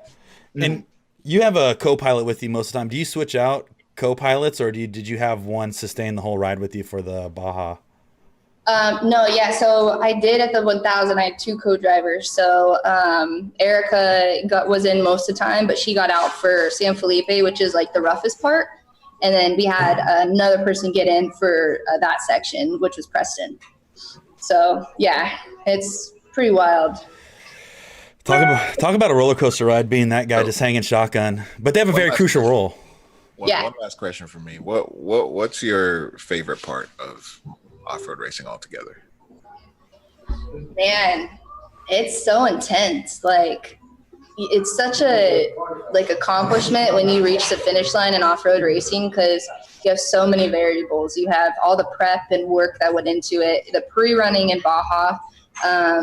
Like you put a lot of time into it, like, especially like, I'm sure, a lot of people have passion for it, but like, I absolutely I live for this stuff. And so when it comes together and you kill it, and you're also trying to find your pace, because you can't go full bore the whole entire time in Baja, or else you're going to not make it almost guaranteed at the finish line. So you have to figure out that pace, where you're at, where to push, where your competitors are at, where you can pass them. Like, you have to have the smarts and wits in order to make that all happen too. So yeah, making it to the finish line in a Baja race is, I would say it's probably the best part. But another thing, when I got into a trophy truck and getting to go across the whoop section, going 100 miles an hour, doesn't beat that either. One question from the audience. Can we ask Sarah if she'd ever do Pikes Peak Hill Climb from Dylan Smith? Oh man. So I was talking to Reese Millen about it, and I would like to. And I was looking at what records I could beat, but there's some I wanted to do a female record. But then there's this girl on a motorcycle that absolutely killed it at Pikes Peak. So I'm I don't know if I could ever beat that in a car, but maybe I could do I don't know. Yeah, I would love to do that stuff. I'd love to race anything. Well, to elaborate on that question, is there any specific races that you want to try to get into in the next few years? Is there Jet car? Jet car? No, deck car. Oh, deck car. Oh, Dakar. Gotcha. Yeah. I was Yeah, like, no, jet car would be that's why- sick too. No, that's why I did Sonora Rally, was to learn that form of navigation. So then after that, it'd be, That's death nuts. car is the goal. It sounds like you're saying death car, which is radical. I heard jet car, death car, and Dakar. So I'm like, any one of those three, let's just do all three. It's like, people say Dakar, but it's actually supposed to be Dakar. I don't know. Usually I don't punctually or talk correct, so the fact that I'm actually saying it correct is impressive for me. And Check out that car. yeah, and to elaborate on that, what exactly is Dakar or Dakar? Dakar is like I don't know, I would say it's the gnarliest race in the world in off-road. So it's a 14-day race. Yeah, you go about 8,000 miles. Yeah, it's brutal, and it's all based off of navigation. Are there nap times? So every night you go back to bivouac and you sleep, but I guess it's very minimal sleep. So there is a it's- time where everybody has to stop. Yes, at the end of the day. Yeah. So you're reaching Yeah, checkpoints, so, like- basically. It's like a Yeah. So like you have to hit so many checkpoints on your navigation during the day, and you go about 800 miles a day, I think. No, like 500 miles a day ish. sounds averaging. gnarly. Yeah, it's gnarly. It doesn't get more brutal than that. So that's been what I've been learning. And the navigator that raced Sonora with me, he's very experienced in it. He's been to Dakar 9 times. So he's taught me a lot this last race. So I heard that. So are they going to be doing Dakar now? Dakar, excuse me, over in like Saudi Arabia? Yeah, I think that's they where don't it's do it in at. Africa anymore in Dakar. No, they're not doing it in Africa anymore. But they're doing, in Saudi Arabia is where it's at. Okay, because I know they were running it in South America Yeah. for a few years, and Yeah. I just found that interesting. But it was like it seemed to me that if you really wanted to have the most hardcore race in the world, you would run it through war-torn Africa and have that be part of the challenge, where you Yeah. just basically got to go through full militarized like combat zones. You know what I Oh. mean? And then run into land pirates and like, Mhm. dude, and that's the thing is, I think, Sarah, you've obviously know a lot more about this, but like the variables, it is a many day race, but what are some scenarios that you could run into doing one of these races? Oh, a lot. Like a lot of people don't make it, and there's been like this last year, I think 2 or 3 people died. So it's brutal. It's intense. Man, You're going as fast as you can in those stages, and it's the most competitive people in the world. It's a lot of money to do it, so that is what a lot of people have a lot on the line when they're there. So yeah, it's nuts. It's crazy. Unreal. That's some scary stuff. that's scary. Yeah. I'll let you enjoy that. I'm gonna sit right here. You guys got to go with me if I go. I'll go and watch. Don't ask me to get in the seat. All right. Just being Yeah, honest. no, if you look at on my Instagram, I posted a video about Sonora Rally in my story right now. And that kind of gives you a lowdown. That's like a mini Dakar that I just did. So it like shows the navigation side and how hard, like you have these liaisons before, like you'll go 300 miles on a road in the morning for no reason to go to your special, which is where you actually go fast. And that's what you get timed on. But that liaison's all just a mind trick, basically. And it's just time on your car. And it's like all these little things where you're like, man, why do I have to do this liaison before I go fast, like, and warm everything up in the car? And it's just kind of like, it's just such a mentally tough race, too. That- And you can't have any outside support. So no pit. Like, you don't get to pit. If you break out on course during your stage, it's up to you and your mechanic to fix it. And so teams actually have other cars that they enter that are their so-called water boys, and they will follow that car in order to keep it going. Wow. That is Yeah. nuts, and you're a maniac. I'm just calling you're an absolute nuts, Sarah. Yeah. What you do is definitely takes a very special. What do we got here? Okay. I found like a banger cut for Dakar last year. I guess this was in Saudi Arabia. Cat is just Yo. riding really through the open desert, But these dudes, Yeah. these did it on Oh. photo. Oh, So the train is like you're going through sand dunes and desert and like King of the Hammers times 12. Yeah, everything. So my boyfriend actually won Dakar last year. Subtle What flex. a stud. You gonna beat Yeah, him he's next year? He's the one on the Honda and some of these. There you go. Me and Hurt played a set of Corsa last night. That's about what we did. Yeah, you don't want none of that. Yeah, that's what we got on our resume. Yo, this is nuts. Yeah, and I Yo, can't. those trucks that they drive, like the big box trucks, these Yeah. right here. Yeah. What are those? The Unimog. Those are actually racing because they're pit support trucks for teams. So a lot of teams like work with those teams to keep parts for their vehicles on them, and they will communicate with them to basically help them out on the trail if they need it or the race. Oh, so it's like your whole team races. So it's like that's your support vehicle. Yeah. That's Yep. not a class. No, it's a class too. Like they're racing as well, but they use them as support. Yeah, this looks wild, man. Yeah, it's crazy. And so you're going you don't get to pre-run any of this. So you're just kind of going for it, not knowing what's over your crest or whatever's coming up. Wow. That is Just mobbing through the middle of the desert with no idea what the hell to do. And no GPS. It's all off of navigation, so you can get lost very easily. Yo, that guy didn't make that turn. I just want to point that out. Yeah. Yeah. He was eating it. just a foot full of throttle and hang on. Yeah. Wow. Yeah. Awesome. So, Sarah, before we let you go, what else you got planned for Illustrator? I know you kind of highlighted at the very beginning, but what are you kind of looking forward to most, and where can we find you?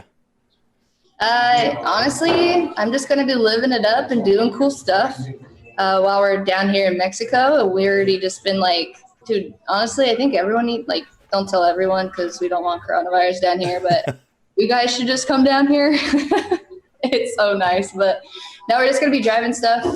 We got one car that runs right now, so just driving that and getting ready to race the trophy truck and hopefully set up some stuff to go to Dakar and then get home to the BMW M2 competition. I'm excited to. Ooh. Yeah, if you want us to take care and make sure it's warmed up for you Right. when you get back, Good point, Zach. just let us know where those keys are at. Good point. It's just sitting in my garage. It's the only car I've ever put in the garage that I've driven on the street. Mm-hmm. Unreal.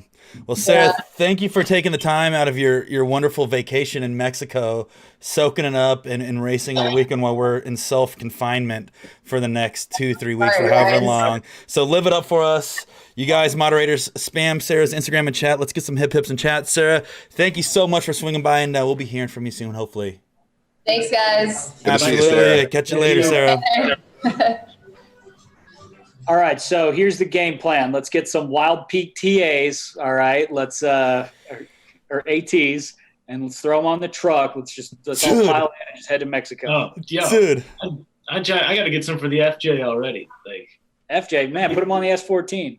yeah, the 615 stay on the S14 Dude, and for it's a very short amount of time. And speaking of which, watching all this off-road stuff and the King of the Hammers, you guys, shout out to Falcon Tires once again. These guys are out there doing all the stuff and allowing us to, put all these ideas together. And once again, we've shredded a handful of these, actually multiples of these tires. And once again, from off-road to on-road to drifting to motorsports, everything in between, you guys. Make sure you head over to Falcon's Instagram and make sure you send a like on the most previous photo and let them know we sent you, because without them, we wouldn't be hanging out.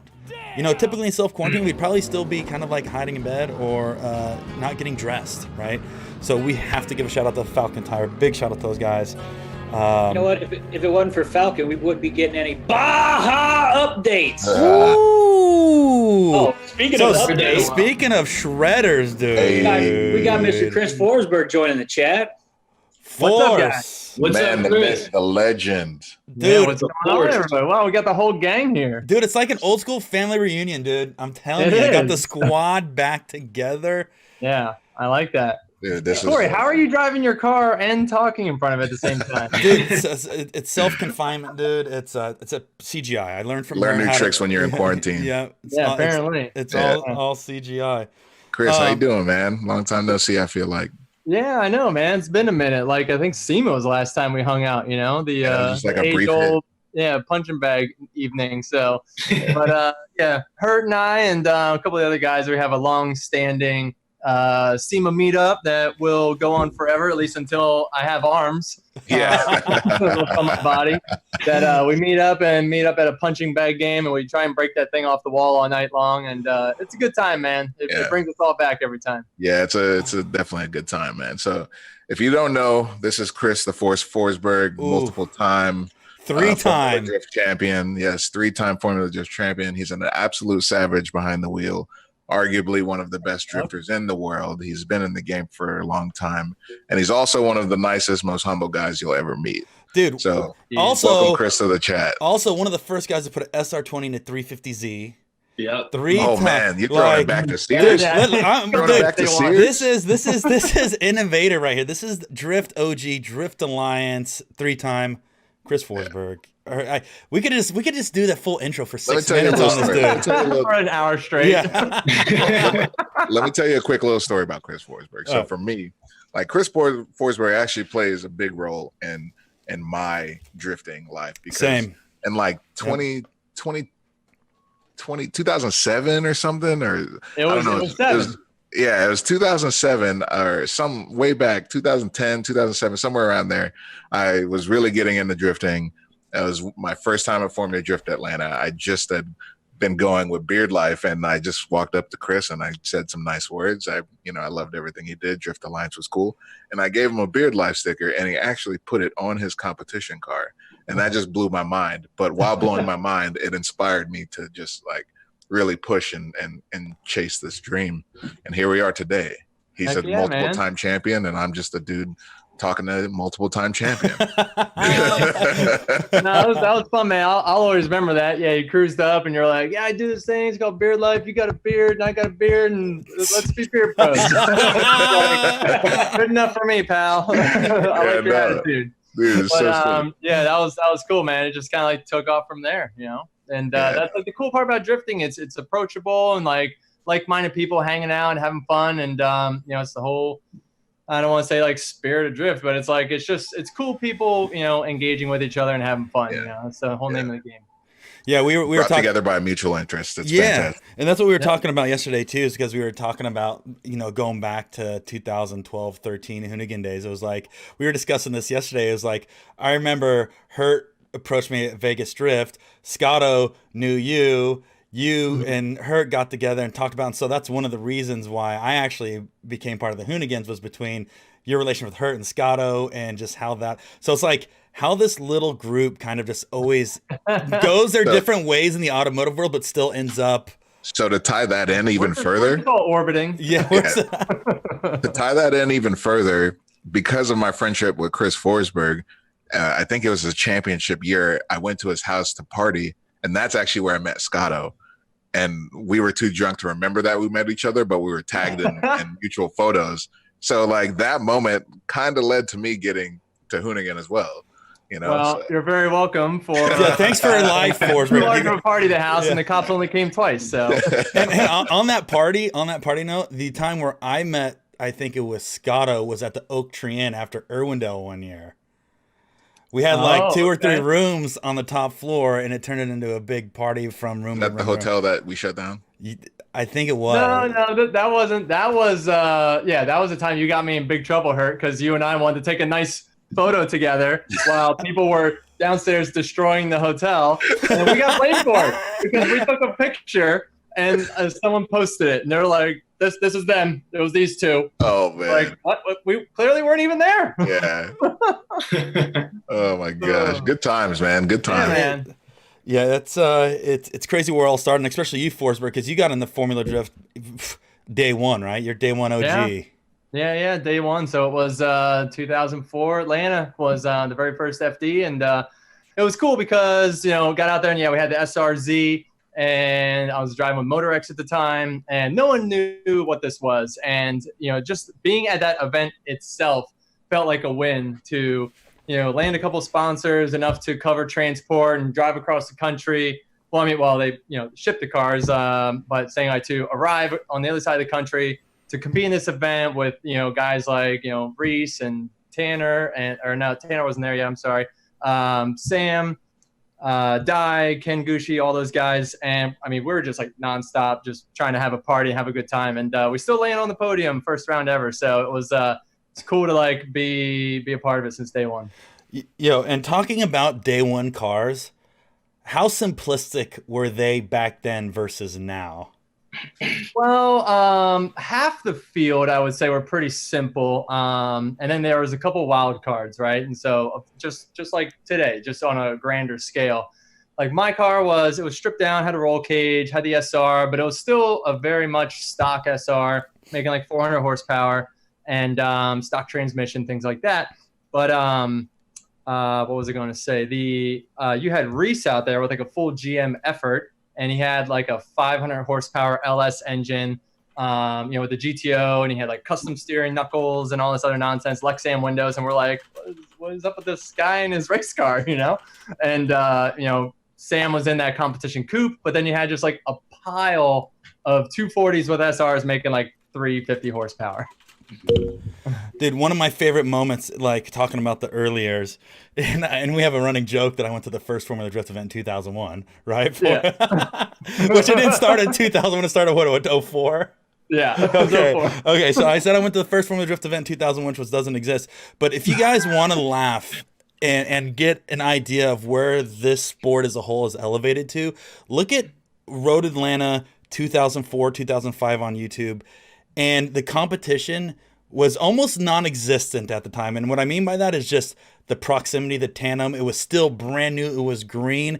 It was something that we never seen. And also, the really eerie thing about that, dude, is seeing how empty Road Atlanta was spectator-wise versus what we see now. Now, Road Atlanta, and Dan, you've obviously been on FD teams for quite some time. Looking back at that old footage till now, just how the whole sport has exploded. Dude. That's one of the first times I ever met Hurt. It was on the hill at Formula Drift Atlanta. Oh, hold on. This is a throwback. So like we've obviously that's 2009, maybe 10 looks like. Like the level from this to now is insane. There's no tire smoke. There's no smoke. Oh, that's also true. Yeah, good point. Yeah, and a different layout, right? So this is the old school keyhole. Old school layout. Mm-hmm. Forsberg, what happened? Got phased? Oh, please. Okay, good. right. You're lucky. That's Tyler McQuarrie. Oh, right. Yeah. This video's tagged. I was wondering. I was like, I don't remember Chris driving. And look at this. OG shout out to the Falcon Scallops back then too. Jeez, they've been in the series forever. Fun fact, did you know that me, Tony, Vaughn, and Ryan Hampton, among Calvin Vaughn as well, we were the first Falcon Scallops cars in FD 05. Ooh, put that on the trophy rack. Yeah. Boom. Boom. How do you get that? That's right. We were the first cars to run the Scallops in the S15. Yeah, it's nuts. Let's go ahead and find it. I'm gonna go ahead. You're gonna dig into an old clip, because even then, dude, it's like I remember going back then in Forsberg. You can probably elaborate this on a lot more. It was crews, transportation. We've heard stories back then in the early ages of driving insane. Of people would street drive their cars to compete in Formula Drift and then street drive them home. Yeah, a couple people did. Yeah, for sure. Yeah, this is insane. All right, hold on. This is the realest. This is the realest throwback. Y'all remember Mike Speed? Dude, I got a story about that.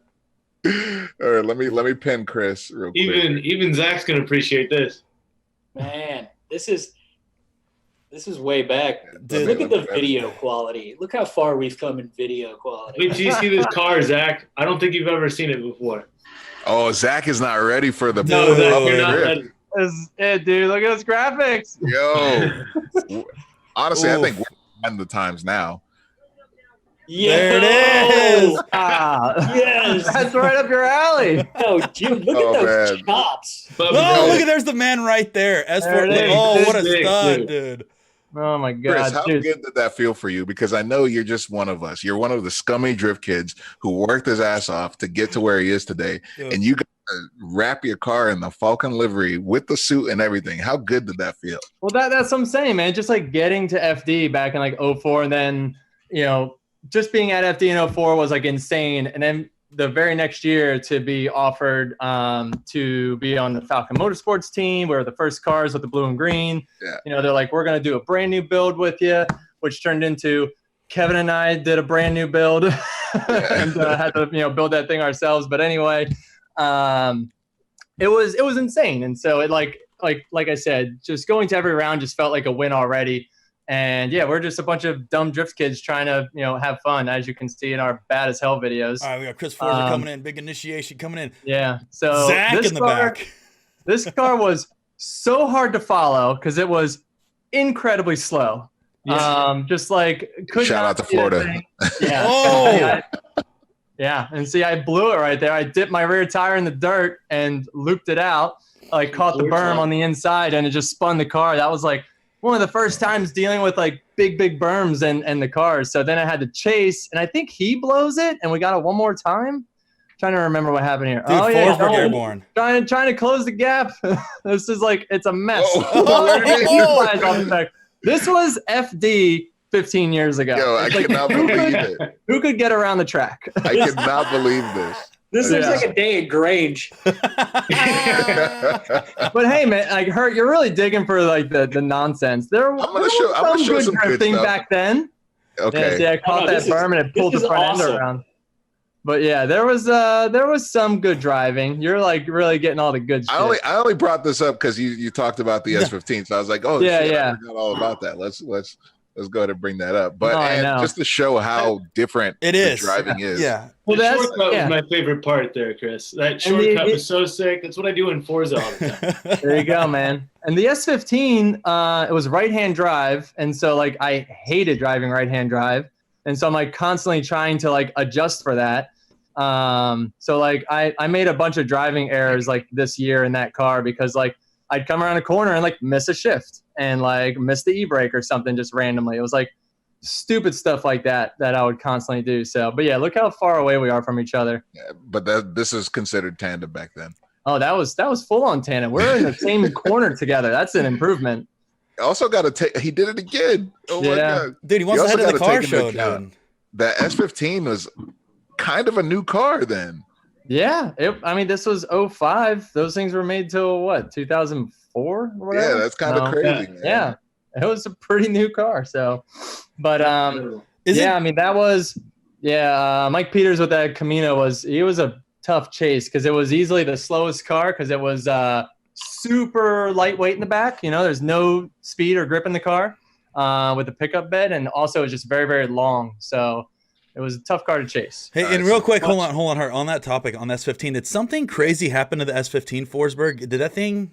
Is there a story behind that? Yeah. So the quick story is that car, we finally got it working good because on its debut event at Englishtown, both axles blew out of it on my qualifying. It was one of the 2 times I didn't qualify in FD since day one, and we slowly get the thing like up to snuff, like a typical new car build.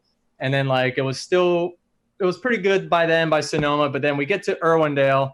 The car's ripping. We win the event. It was my first FD win in the S15. And then the sponsor, Password JDM, that you see on the side of the car, they're like, oh, we want to like use the car and do like a photo shoot with it for the big win. We're like, yeah, cool, whatever. We're gonna go party. Who cares? And I never saw that car again. It vanished. Yeah. They just took it? He took it, never gave it back. I didn't get my parts back, and I didn't get to ever drive it again or anything like that. So Falcon didn't get there. I think Falcon eventually got their parts back like years later. But yeah, I never have physically laid eyes on that car again since Irwindale. Kind of sketchy, huh? And it just straight up disappeared and vanished. Yeah, bums me out a little bit, but that was a cool car, man. Well, S15s are still cool. Here's a little comparison of what Formula Drift and drifting competition became like almost 10 years later, maybe a little less. So this is a classic. This is a classic video we made with Chris. Oh yeah. Remember this one? This is a cool one. But yeah, this is 2013. I want to say, yeah. Yeah, 2013 sounds right. Yeah. Darren McNamara was still there. So. Yeah. Dude, I remember this run like it was yesterday because it was so. Dude, me and T-Mac, I don't know why. Like, we didn't have like a rivalry. We didn't hate each other, but we just would have the most insane battles. Like, we would be smashing each other and like wrecking each other all the time. Never on purpose, but like Boom. it was just like Sick. tears the door off that thing, just bumps into it, blows the whole thing off, and you just freaking stay in it, man. I think it's an alpha thing, honestly, because you were, at this moment, I'm sure people hands down called you the best driver in the U.S. and then he was the best driver in Ireland. So yeah, it just when you get it's an alpha thing, The other thing I think about too is like, even for my personal preference of drifting, like Chris, you're a fantastic driver. You know that you're going to go 100% and you're going to be flawless. So being the Chase driver, you have to push 100%. And then like, I can go as hard as possible if Chris is driving because he's not going to screw up. And you're usually so on point that you can trust that. Yeah, and it's like it's gotten that way with a lot of other drivers too. Like a lot of drivers start to feel more comfortable chasing other people, and so you start to see a lot of the really, really good tandem. And at first I used to like kind of get mad. I'm like, well, like people would tell me that they're like, oh, like I can trust you to like chase you closer. I'm like, well, that's not freaking cool, we just gotta do what we gotta do to like lay down the best run out front. And it's I have a really funny story with me and Darren. That went, I think it was this very same year. It was 13. Yeah. So we get to Irwindale, and me and him are like neck and neck, third and fourth in points, right? And so Falcon was like doing well that year, and like we were like just trying to get like a top 3. And so Darren and I, we end up getting all the way through the bracket, and we face each other in the semifinals. And it was essentially whoever won that for third place got third in the event and got third in the championship. And the other one got fourth and fourth. So it was just like all kind of built up to this. And we are like, the wick is turned fully up, and we go in. I think it was, first run. I qualified higher. I run first. I go through the course, lay a lap down, and it was a good, clean, whatever run. Darren was behind me, pretty decent chase. And so we get into the second run. I'm chasing him, and this was back. That car didn't have this was 2010, because it was 2011. This was when I was with Kevin. Anyway, we come through the Irwindale start finish, and I only remember this because I had stock steering angle. Oh yeah. Yes. No, this is third. This is not 2011, or maybe it is. Maybe it is. This season, the sky. The sky. Oh yeah. So Yes. let's just take a moment and say Darren McNamara in the Saturn Sky was one of the scariest things ever. 100%. That car was 100%. insane. Yep. He was a monster. And so I only remember this specifically because when I was with Kevin, we didn't have a big angle kit. We literally had stock steering on the Z because it was a brand new car and we didn't have a means of really figuring it out. And so we come through the start finish cone, and my car whacks the steering lock, and I'm just like, oh crap, I'm along for the ride. And I go over rotating and bury the front driver's side into the wall, spin out, wreck my car, and instantly I'm just like, oh my God, like it blew it, like wrecked the car, got fourth, lose the whole thing, and all kind of settles in. And over the radio, they're like, Darren just wrecked. We don't know what's going to happen. I was like, what? And sure enough, Darren smashed his car in the lead in the bottom turn. I think he was trying to carry so much speed to bury me in the wall, which worked, but he buried himself. Ooh. And I went on to, they gave me the win, and Darren lost. It was one of the craziest. I was there for that. It was insane. Yeah. Yeah. So it was a pretty wild battle. There was a little nudging there and trying to get through the course. And so, we had a little advantage on that one. I really missed the second run, we both bury our cars into the wall. And it went from ultimate emotion drop to oh my God, we still got third. Passion F-bombs are okay on the stream. Yeah. All right, bud. But so this I think is where we both total our cars out. And another fun fact, I'm pretty sure I have more wrecks in the bottom bank of Irwindale than all other wrecks combined.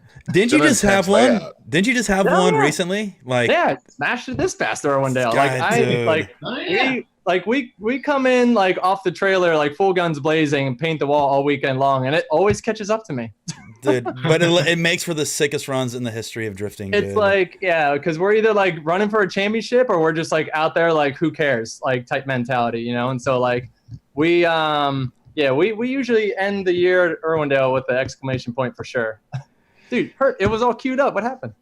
They just switched on us. Oh really? Oh weird. Yeah. Like the Well, crashes. Should be coming right up. Yeah. right here. Yeah. Okay, so hold on. No, I'm in No, the lead. Yeah. I should be in the chase. No, they just skipped the run. Weird. No, I think this is just. Oh, a there it is. replay. Wait, go back a little bit, Hurt. No, I'm still in the front. Right it should be there. towards Yeah, the right. end because it's third place. Yeah, there you go. So, yeah, So- see, oh. I'm like that car was so freaking fast. This is when ASD like really had those cars turned up Yo, full yeah. blast. It was one of the So he, scariest like- cars to watch, man. Oh yeah, so like he buries me down the straight and like just like he did to Tyler, his own teammate. And so like buries me and I'm like just sitting here trying to play catch up and so I cook it on the inner clip. Like right Hey. here, I come in, whack, hit the lock, Ooh, a lot of lose angle. speed. Yeah, I clipped the wall, but then he straightened out on his run. I thought he hit it harder than that. Oh, he did. Okay, he broke a wheel, so he didn't finish the run. He totals this car here, doesn't he? He crashes No. that. Is that the next year? Wait, didn't Yeah, he that was crash the next- it? No, but that was I thought he crashed it harder. I knew that he didn't finish the run, but it looks like he just broke the rear wheel. So. I remember the run. I remember he wrecked it. That was at Long Oh, yeah. Beach, wasn't it? No, dude. He Yeah, came in. no, you're cooking right, off- Corey. It was Long Beach. Really? He told it in Long Yeah. Beach, and JTP almost told it his in Long Beach too. Hurt, I sent you another video, dude, because I know Hurt's competed against a bunch of champions before, but I think I found his most fierce competition, dude, ever. And it was actually, this is probably one of the scariest moments in drifting history. Oh, boy. Hold on. I sent something a little spicy Yeah, over I'm it. pulling it up.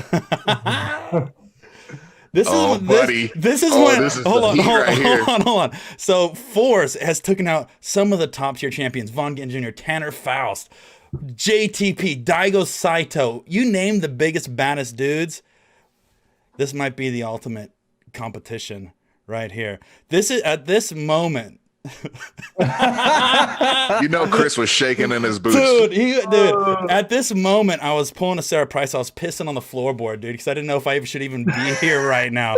Yo, wait, look at Baby Look at Haas, that man. photo. Who is that? Baby Haas right here. Don't look. Yo, he's got that. He's got that action star movie jawline. Dude, right don't see that was Jeez. before my time, dude. See, I was right there. I hit third gear, then I Look started at that. pooping You're my pants. you're in the pocket. Dude, I don't know how. That must have been an accident. That was a total accident. Florida, this is the Florida round, huh? This is like Yeah. my first year drifting in 2012 in Formula D. So I'm like, this for me, this moment was like, yo, super stoked, starstruck. I shouldn't be here. I'm driving next to Chris Forsberg, full panic, trying not to crash.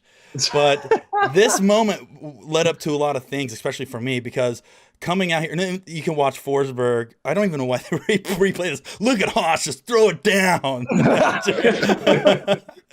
No, for this right here. Let's So go. Let's see what this, the Haas is. dude, Haas is a about. little squirrely on the entry as always. A little out. Look at that, filling that outer zone.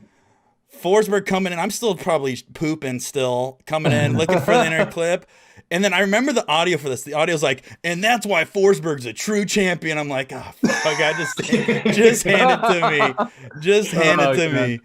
But the cool thing about this moment for me was that I had a chance to drive with Forsberg over Formula Drift in 2012. And 2013 was the chance where we actually were able to hang out and be teammates. That's and right, to man. me, Yeah. that It was a good was time.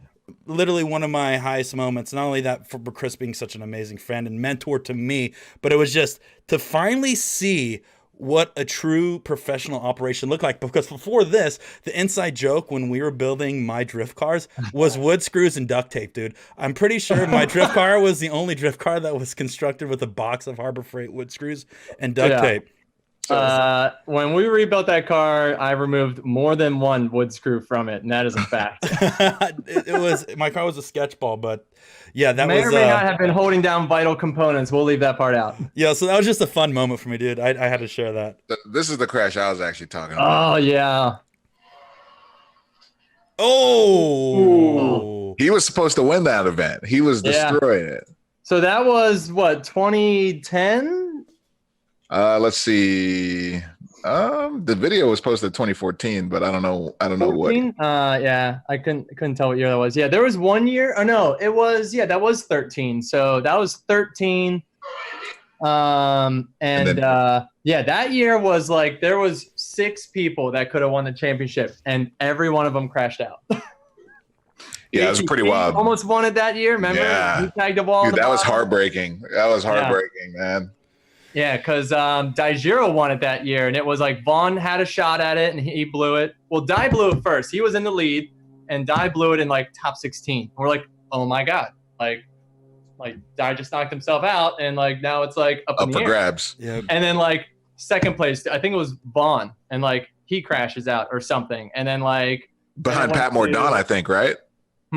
It was against Pat Mordaunt. He like spun or something, got lost in the smoke or something like that. Yeah, that was one of those like most insane Irwindales ever, because like every 10 minutes, like wait, if this person wins and that person gets knocked out, they could win the championship, and it changed like names every like round, and everyone like as soon as they like got in their head, like then they crashed out. It was like the craziest event. Dude. Yeah, it like I said, going back to the original like kind of concept is just the evolution of the sport. We watched 2004, 2013, and now it's like, look at the cars. You went from an SR20 DET in a 350Z, which was probably making 400 horsepower. Yeah, this is about 400. Horsepower, to you had the VK56 era, which was probably one of the most incredibly sounding engines in the paddock. It was ear piercing, absolutely nuts. Because it wasn't an LS, it was different from everything else. It sounded great. I love that setup. I love that thing. It had a crazy bark to it. I remember walking by it, and you had been driving through the pits, just whomped on it, and I was right there, and it scared the crap out of me. I had to jump away, and I was like, man, I didn't even hear you coming. Well, it was one of those cars just like you just like breathe on the gas pedal, just like bah, and like hits like 10 grand. It's like Jesus. And the Like, evolution of that setup too, because it started off as a pretty stock motor, and then I don't know if it was some kind of trophy truck motor or something. Yeah, that's the crazy part. Yeah, then it turned into that, and that was game changing. That was because we were the only other racing team running that engine professionally, so the VK56, and we first did the swap back in 06, which was actually the first drift car, at least FD car, I should say. First FD car that got a V8 swap that didn't come with a V8. So, like, before any LS went into a 240 or anything like that, we put the VK in, and we had just infinite trouble with it, again, just like 05 with the S15. And eventually it got ironed out, and then 07 we drove it to second place, and that was making 340 wheel horsepower back then. yeah, Ooh. which is insane. And it didn't get any more than 420-ish, like 400 or so rear wheel horsepower until at the end of 2010 when we got that core motor. And so that was the Championship Off-Road Racing. It was Nissan's off-road racing program, and they had an Indy team build those motors, and it had like basically upgraded chains, everything else, spun to 9,000 RPM, made 850 horsepower. Sounded so sick. When that off-road team went under, they were like, well, you guys are the only other people racing with this motor. Like, do you want these? We're like, yes, please. And so All of them? We shoved them in there, and that was the best thing ever. Whose truck did that come out of? Sorry. Carl Renison. Carl Renizenner's short course trophy truck took all. How many engines did you end up getting out of that? 4. Yeah, I was gonna say it was pretty limited, right? You had to be really careful with them because we had once to be you break super them, that careful was with it, right? them. Yeah, we only lost one head one time. We dropped the valve. So outside of that, the motors we kept all 4. So You still hoarding some of those or what? I got one. Yeah. Yeah. Just for the feels, huh? Sold 2 to Australia a couple years back, and I sold the V8 car just a few months ago, and but I still got one. So And a lot of Who got people. that car? Who got the VA car? His name is Colt. He runs a shop out in New Hampshire. He bought Turk's car as well. He actually, it's really freaking cool. He is easily the only person that I know that is like basically starting a drift car museum. He bought like 2 of Miki's top secret S15s. Oh wow!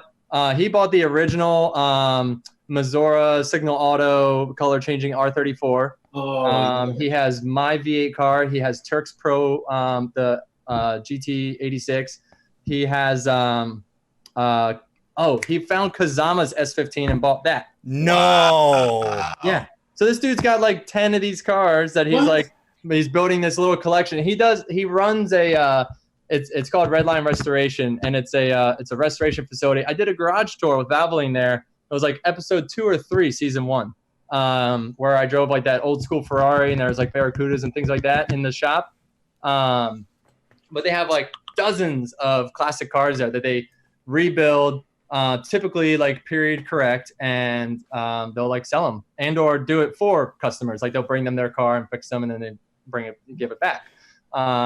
Or they will buy these cars, restore them to period correct, and then sell them. And so he's just like a JDM fan and a drift nut, and he is now creating what I can understand as the world's first drift car museum.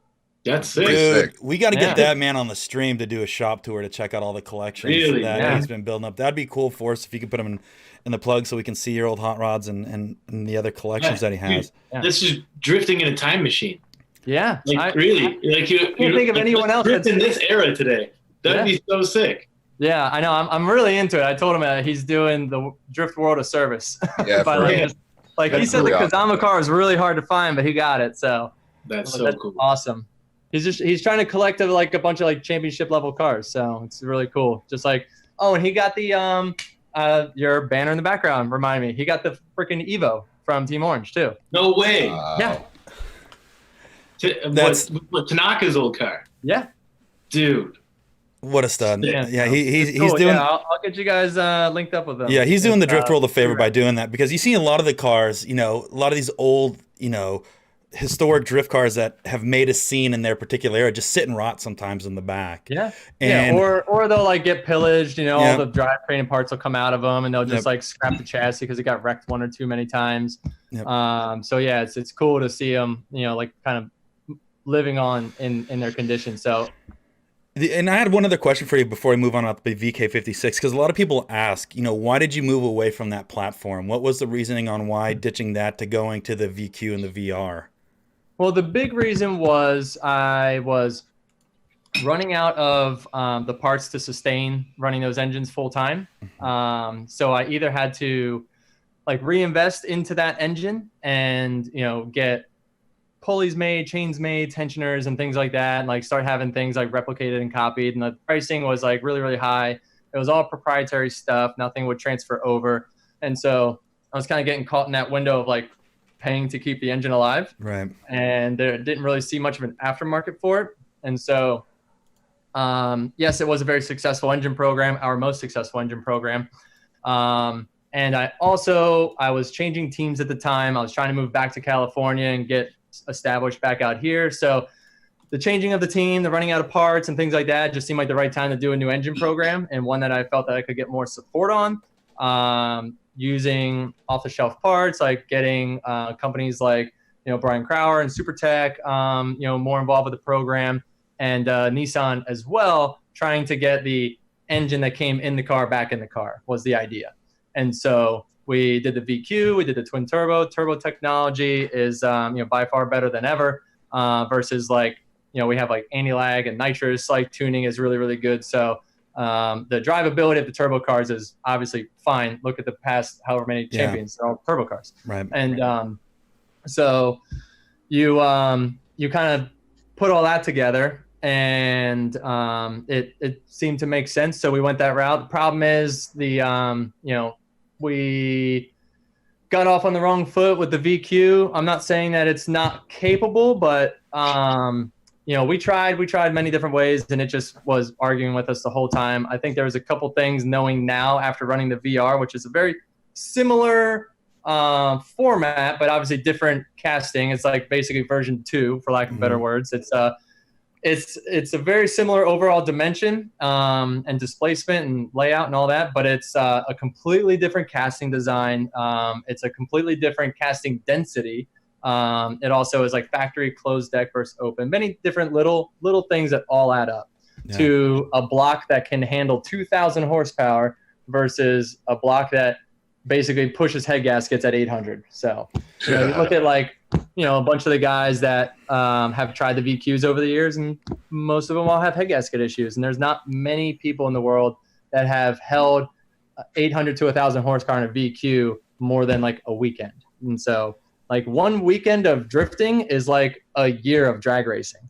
You're doing 30 passes full tilt in a weekend at FD, and you go have a street car, you take drag racing, you're only going to do like 30, 40 passes a year in that thing. So like, yeah, they might last a little longer on some cars, but in drifting, they just get rattled to death. So it's, kind of similar to like what Chelsea went through with the BMW motors. Like you just hit that threshold and they just get pissed. Yeah. So like my twin turbo car, that thing is a stock block, top to bottom, stock cam, stock everything. It's been making 600 plus horsepower, full factory for 4 years now. And so like Can't beat that. they just hit that number, and they just like, there's either a twist in the block or a lift of the head or whatever it is, and they just push head gaskets. That's yeah. I was talking the other day with a bunch of other guys. I sent her the video the other day, and we had a conversation about this, because talking about motors that last forever. And Dan, you might know this too, but the KA out of a Nissan 240 SX. I just had this conversation. Dan, you've obviously are a 240 daddy, big time. Yeah. Forsberg, and Dan, you've ran Ks before, right? You still got one, don't you, Forsberg? Me? Yeah. Yeah. No, I still got it. It's still in there. So I just heard. Plenty. I just sent you a video. So Forsberg, we're talking about, because the thing about drifting, and Dan, maybe you can relate to this. The most important thing about drifting is just trying to stay on track as long as you can. And it's like, what pieces do you need to make sure that you can hop in and start your car and go drive? I think it's like simplicity. I think that's when a lot of us build fun party cars. Mm-hmm. That is exactly our ultimate goal. Yeah. So no, this car was super simple. I actually first built this car back in 2009. I was like, I need a car I can go practice with. I think the KA will be good. It can handle it. It was a stock motor. And this car we actually bought, and Tony, Vaughn, Turk, and myself, we entered it into a 24 Hours of Lemons race. Not with the turbo and everything, but just like as a stock NA 240. And so I paid them our investment on the car for that event so I could own it, and turn it into a missile car. I think in this video, it's still pretty thrashy looking. It's just all stock body and dented up. And now it has like a little, fiberglass kit, and it's a little cleaner, but still it was stock engine. And like what I tell people when they're building like a cheap, reliable drift car is like, there's a few things you got to focus on. I mean, like first off, I tell everyone, it's like diff seat coilovers are the first 3 things you need to put into any car. If it has a mechanical diff, like cool, you can skip that step, like a Z or something like that, or even an RX-7. But if not, you got to put a diff in it. Got to get both rear wheels turning. Seat, most people put that way down the list, but I think you can do more with a sloppy car and a good seat than you can with a good car and a sloppy seat, because you can't control the car if you're flailing around. And so, and then coilovers, which just really, fix most of the slop in the car. Cost per dollar, or dollar for the return is lowers the car. It stiffens up the spring rates, and it gives you a little adjustability, and also looks cool. So, but outside of that, like if you're building a cheap car, like the things that I would put money towards is a good turbo, good injectors, a good fuel pump, basically anything that moves, as I like to call it. So like if you want to get cheap manifolds, go for it. Like if you crack a manifold, you can re-weld it. But like if you get a stuck injector, you can blow your motor, right? Right. And like a tune. So the tune, yes, it's not exactly a moving part, but it is obviously what controls the engine. So a good tune, don't ever rely on an off the shelf or over the email tune, because every car is different. You can have 2 cars completely identical, built with the exact same parts, You put the same tune on both, you're going to get different air fuels on both. And, different parts of the country have different levels of octane fuel. And so you always want to make sure that the car or the computer is tuned for your car. So there's only a few things to actually invest actual money into. And that's what I did on this car. It had, when I first built it, like eBay manifolds, like just a crappy little up pipe on it, eBay like core intercooler, stuff like that. All of that was just built as cheap as possible. And that car went 8 years making 300 wheel, just getting the absolute crap kicked out of it. And the only reason why it eventually blew up is because I was hot lapping it and one of the under manifold heater lines burst. And so I did the age old, cruising it, temp starts going up. I was like, crap, I should cool down, do a cool down lap. Temp start coming back down. Yeah. Oh, we're good again. Start jamming on it. Just starts losing power because it was leaking water. You get the false read of the coolant coming down, but you're just losing coolant. And I melted the motor down. So that was my mistake. That thing would probably still be going. So honestly, that era, that 2010 to 2012, I think it was, where you guys were just on your muscle car rant. And I was lucky enough to be friends with you guys and be a part of that. That is some of my most memorable times in drifting. E-Town, one of the greatest places on earth, and you guys driving the way you drove, I one of the greatest life experiences. Had so much fun making videos with you guys. Yeah, but let's go ahead and show this. Yeah, show that video, because the thing is, everybody asks, what's the cheapest, most easiest drift car to build to make it? This is it. Like if you were to ask me, this is it. I think we have our own ways of making them our own, but this to me would be the perfect banger car. This thing was the best. I love it. This was so much fun. Yeah. We made like 3 videos on this day or something. Yeah. We did the tase drift and other things. Yeah, that's what I'm going to show next. Not many people have seen that video. I want to show the masses what the tasing drift, unfazed Forsberg. Sometimes you got to warm up your tires while you buckle in, man. You got to save time. Turboed KA, 300 horsepower. With the Power FC, mind you. Yeah. So, an SR Power FC that we stuffed in there. Yeah. I think that was the key. So like this was, we're moving, trying to get that thing up. We have so much fun at E-Town. It's insane. Is that a CD 009 in there? Yeah. So that's like really early too. That wasn't a huge swap back then. No. 102. No, it was pretty tough. We had one of the first ones behind a KA, and that was doing the big link, a little dirt job, a little sketch there for a second. Yeah. Not what you want to be doing against the tire wall with the big entry. But yeah, this was when we first started doing the full straightaway link at E-Town. Like I've done it in the pro car now, and it's a little sketch. Dude, what kind of speed are you picking up in the pro car? I couldn't tell you. It's still 6th gear, but the mile per hour goes up a lot in that car. Oh, Chris, I was at E-Town with you guys. Yeah. When I was riding with Kristaps, and you guys were going back and forth for road down. That Eurofighter, that was insane. Just coming from the back and seeing you poke through the smoke, and I was in the passenger seat of Kristaps' car. I was like, man, this is just wild. That back stretch is insane. The Eurofighter was singing. I couldn't even hear you. And then all of a sudden, out of the smoke, Forsberg's right there. It's like, whoa. Hell yeah, man. Yeah, I know. Getting the little 240 up over 100. What was that? 8 years ago. That was pretty impressive. But yeah, pro bro down. It's kind of getting a little sketchy. Dude, it's too fast. Yeah, we're starting to go pretty quick down that back straight now. All right, so what do you got queued up? Look at Tony Angelo, dude, another OG. So Chris, look at this guy. Chris, just seeing that taser, what feelings are you getting? Yeah, I just got chills. I did not like this one at all.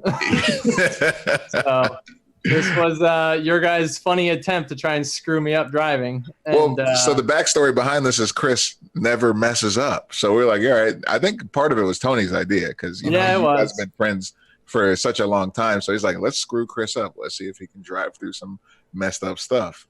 Yeah.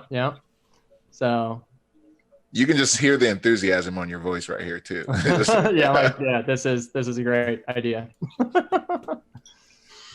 Man, okay, yeah, this is 2014. Okay, All black livery, one of my favorite of all times, by the way. that was a good one. Yeah, that Forsberg Osmo battle though, that was Mhm. That was a wild one.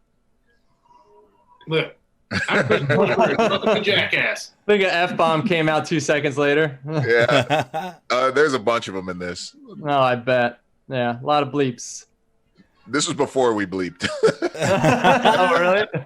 I can't exactly hear it on Yeah. my side, so I can imagine. Yeah. Oh, and you guys made me wear shorts too, so he could get some extra stabbing in there. Taser to skin contact. Look at Tony. He's never been so pumped in his life to get the Yeah, he's taser so boy. I know. Look at him. Yo, being tased is a terrible feeling. I can't imagine trying to drive a car. It wasn't the most like insane taser. Obviously, it's not like the police videos knocking me on the ground or anything, but like, it wasn't good.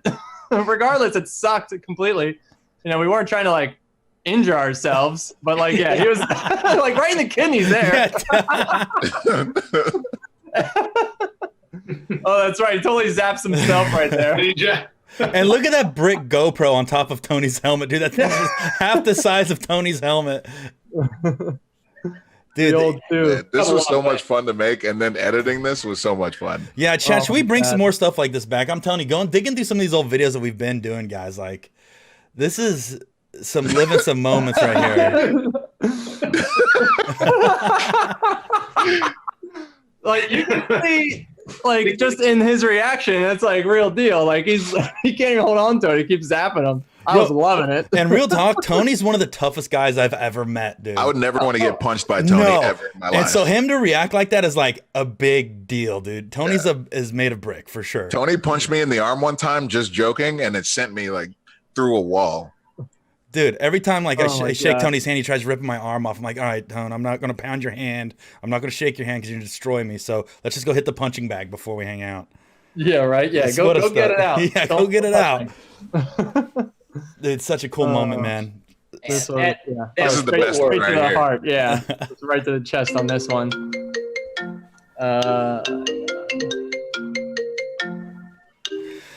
So, you know, it's cool looking back at all these things now, but for you, Forsberg, obviously times have changed, dude. You've been obviously Formula Drift since day one. You're currently doing it now. You're in your shop, I'm assuming, at this moment.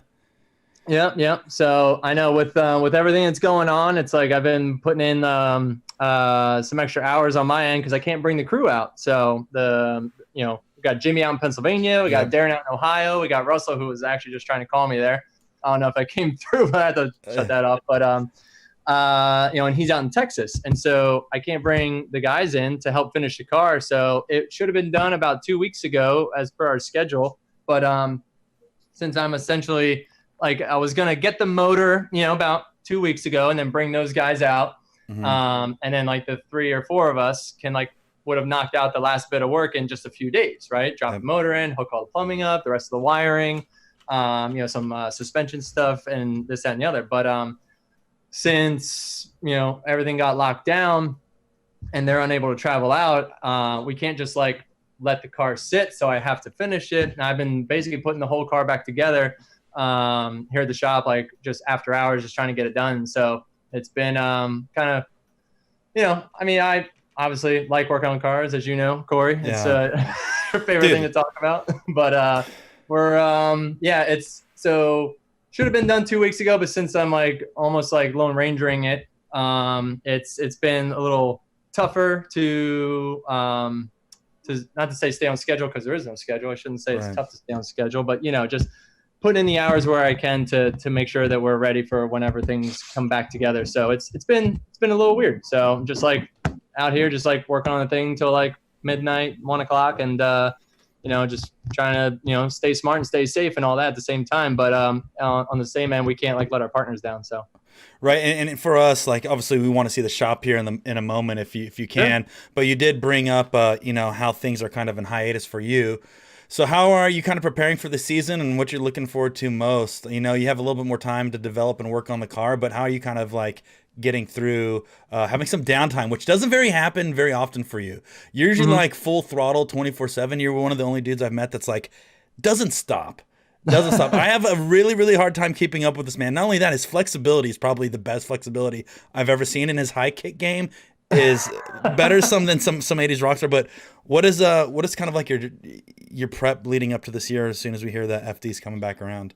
Yeah. So, well, like I said, just trying to make sure the car is together and running and ready, because I feel like when the schedule does drop, it's going to be quick, because they're going to not only FD, but everyone else trying to cram in, 8 months of events into 4 or 5, or, who knows how many, but, so just trying to make sure the car is good. Most of the other projects have kind of almost to say come to a halt. Obviously we're just focusing on the, what's important, and, so doing a lot of things like this, which is great, trying to like do some social interactive stuff, showing people what I'm working on, when I'm here at the shop, since, we can't really do too much with Blackout, our other show that we do, which was like a weekly update video, because, we're not just like doing like the Crazy Card Invitational like we did 2 weeks ago. That was like a quick idea that I had. Once they canceled FD, I just like hit up Razor. I was like, hey, can we get like a bunch of crazy cards over here, and we're going to do like a little FD Long Beach setup. And that was like a super fun day, like before like things started like kind of getting closed up. So, but then I'd wreck you in Crazy Cards. Dropping it. You might, but I would beg to differ. And if you wreck me, you won't be able to wreck Dylan. So and that's just because of weight. All right, put some ballast on this thing, and then we can talk. Yeah, I'm bummed about Long Beach. We're not getting to see Long Beach because it's like near and dear to me. I love it. I lived in Long Beach for a couple of years, but I hear English Town's coming back. Is it a? Oh, English Town is a sure thing. So I was actually hanging out at E-Town. It wasn't Pro Bro Down. It was after that. It was just like an event that I flew out for to hang out with the guys, drive the 240 and this and the other. Anyway, so me and Mike Knapp are hanging out at Sneaky Pete's, the bar at the track. Of course. Yep. And we're talking about what could be done with the drag strip. And he's like, I really would love to build another track there, but it's like he wasn't sure he like would see the benefit from it, because the road course is already so cool, and it's obviously be a huge investment to build that track out. And he's like it's just like kind of a dream of mine to do something with it before it just kind of like, not to say falls apart, but if they're not using it, it's why would you upkeep it? It'd be obviously very expensive. And so he is we went back and forth on the idea of building this track within it, and that was like a dream of his. And I told him, I'm like, if you are down to build a track there and like make that happen inside, and it has like 19,000 physical seats, not just like brings in 19,000 people, like it has 19,000 seats plus 21 like suites, has room for Pro 1 and Pro 2, and then like just endless parking. Like it's a big facility versus some of the other ones that we go to. And I was like, if you make the investment to build a track and like a FD level track within that, I was like, I'll get FD to come there. I guarantee it. Yep. And he's like, all right, like let's do it. Like cheers, high five, and whatever. And I got on the plane the next day. I flew back to LA, and on my way back from the airport to my house, I hit up Jim Lau from FD. I'm like, hey Jim, like I'm coming by the shop, or I'm coming by the office. Like we need to chat. And so I go there. Had some Google satellite photos, had like, like some scale drawings and such. And the area that we were proposing to pave, if you take Wall Speedway and just flatten those banks out, all of Wall Speedway fits in this area that we put the track, right? And Wall has some of the best tandem battles. 100%. Right? Yep. And so sketchy, dude. Let's take the, like the closeness and the, what do you call it? Like the best part about Wall is it's all right there. It's all right in front of your face. Yep. You see the start, you see the end. And so that's like what's cool about it versus like Road Atlanta, you got some distance, and like Long Beach, it's like one turn at a time. Even Irwindale is like a little, far away. So like you kind of take it all and you put it right in front of your face, and you have just like those nice smooth arcs to make for great tandem. Mm-hmm. But, some of the other ideas that we have is to like add some extra lighting and some other things that we want to do, because it'll be a day and night event, because now we have Pro 2 for the first time in the Northeast. Yep. And so Jim was super on board. I got those two talking. They ironed out all of their details on that end. and Mike Knapp just started breaking ground like immediately because he's a cowboy and a wild animal and just like does whatever it feels right, and just started paving that track out. And yeah, they had it done and they're testing on it in like November or something. So yeah, So the track's already built out. it's gonna be awesome. Yeah, track's already built. That's cool. Wow. And Yeah. nobody has to leave for Pro Bro Down. So Pro Bro Down's going to be ridiculous. Because everybody should go to that. It's one of the most Dude. fun events all year long. Yeah. It's so fun to see the pro cars out. You guys just hanging loose, doing stupid stuff, running trains. Like, it's so fun. Yeah, so Pro Bro Down is going to be insane. The FD New Jersey is going to be out of control, and we're going to have Pro 1, we're going to have Pro 2, just more guys that could be at the Bro Down, more reason to come out like all weekend long. It's going to be like, it's literally the first purpose-built like outdoor drift stadium. Like, yes, they've been doing that over in like like in China, like with some old stadiums, and Drift Masters does it, but they're all temporary. This one's going to be permanent. So it's I like tell you pavement, what. it's there to stay. Anybody that shows up to that event is not going to work on Monday. No way. Yeah. No, there's no way. Not me, not you, not anyone. No. Yeah, so I know I'm looking forward to that event more than anything. And to be honest, the way like things are shaking out, like not that I would love to see no drifting until July, but like I would love to see Englishtown being our like just everyone's chomping at the bit. Everyone wants to get out to the track. Like if that was our season opener, like it would just blow the freaking roof off. There's no roof. Outdoor stadium. We should also Dan and her think about shipping the Stallion and the Hey, I've been wanting to go back to E-Town for a hot minute. Hey. You don't got to convince me. If there's an event, let's go. Let's do Now it. that we have all of our 3 cars running, dude, there's no reason why we should not ship it out and go do some sketchy things with our boys. I broke my Petty's car last time I was there. I was trying to drive 3 cars, and all 3 of them broke. Petty's car lost the drive shaft, which was wild, like just driving normally. And I was like, That doesn't make there's a sense. huge vibration. He goes, just send it. Drive shaft came out. So Oh, jeez. just a couple weird things. I've always wanted to drive the Englishtown track, and yeah, I'm down. Well, if you get out there, you can drive my 240. I can't guarantee it's not going to break, but it usually doesn't break. It's usually pretty good. But like, yeah, dude, get behind the wheel. I don't care. We should get a 3-car trailer and get out there, Corey. Dude, I would be so pumped on that. I would be Yeah, so I'm so pumped ready. on that. It would be worth Hurt. it. Come on, you got the truck, bud. Let's go, baby. Oh, damn, that's right. Hertz got some big rig now. He's big rigging. Yeah. Let's go. Dude, living that. So, Forrest, I know we have about maybe 20 more minutes with you, Max, and I know we could probably walk around and talk about your shop for another 2 hours.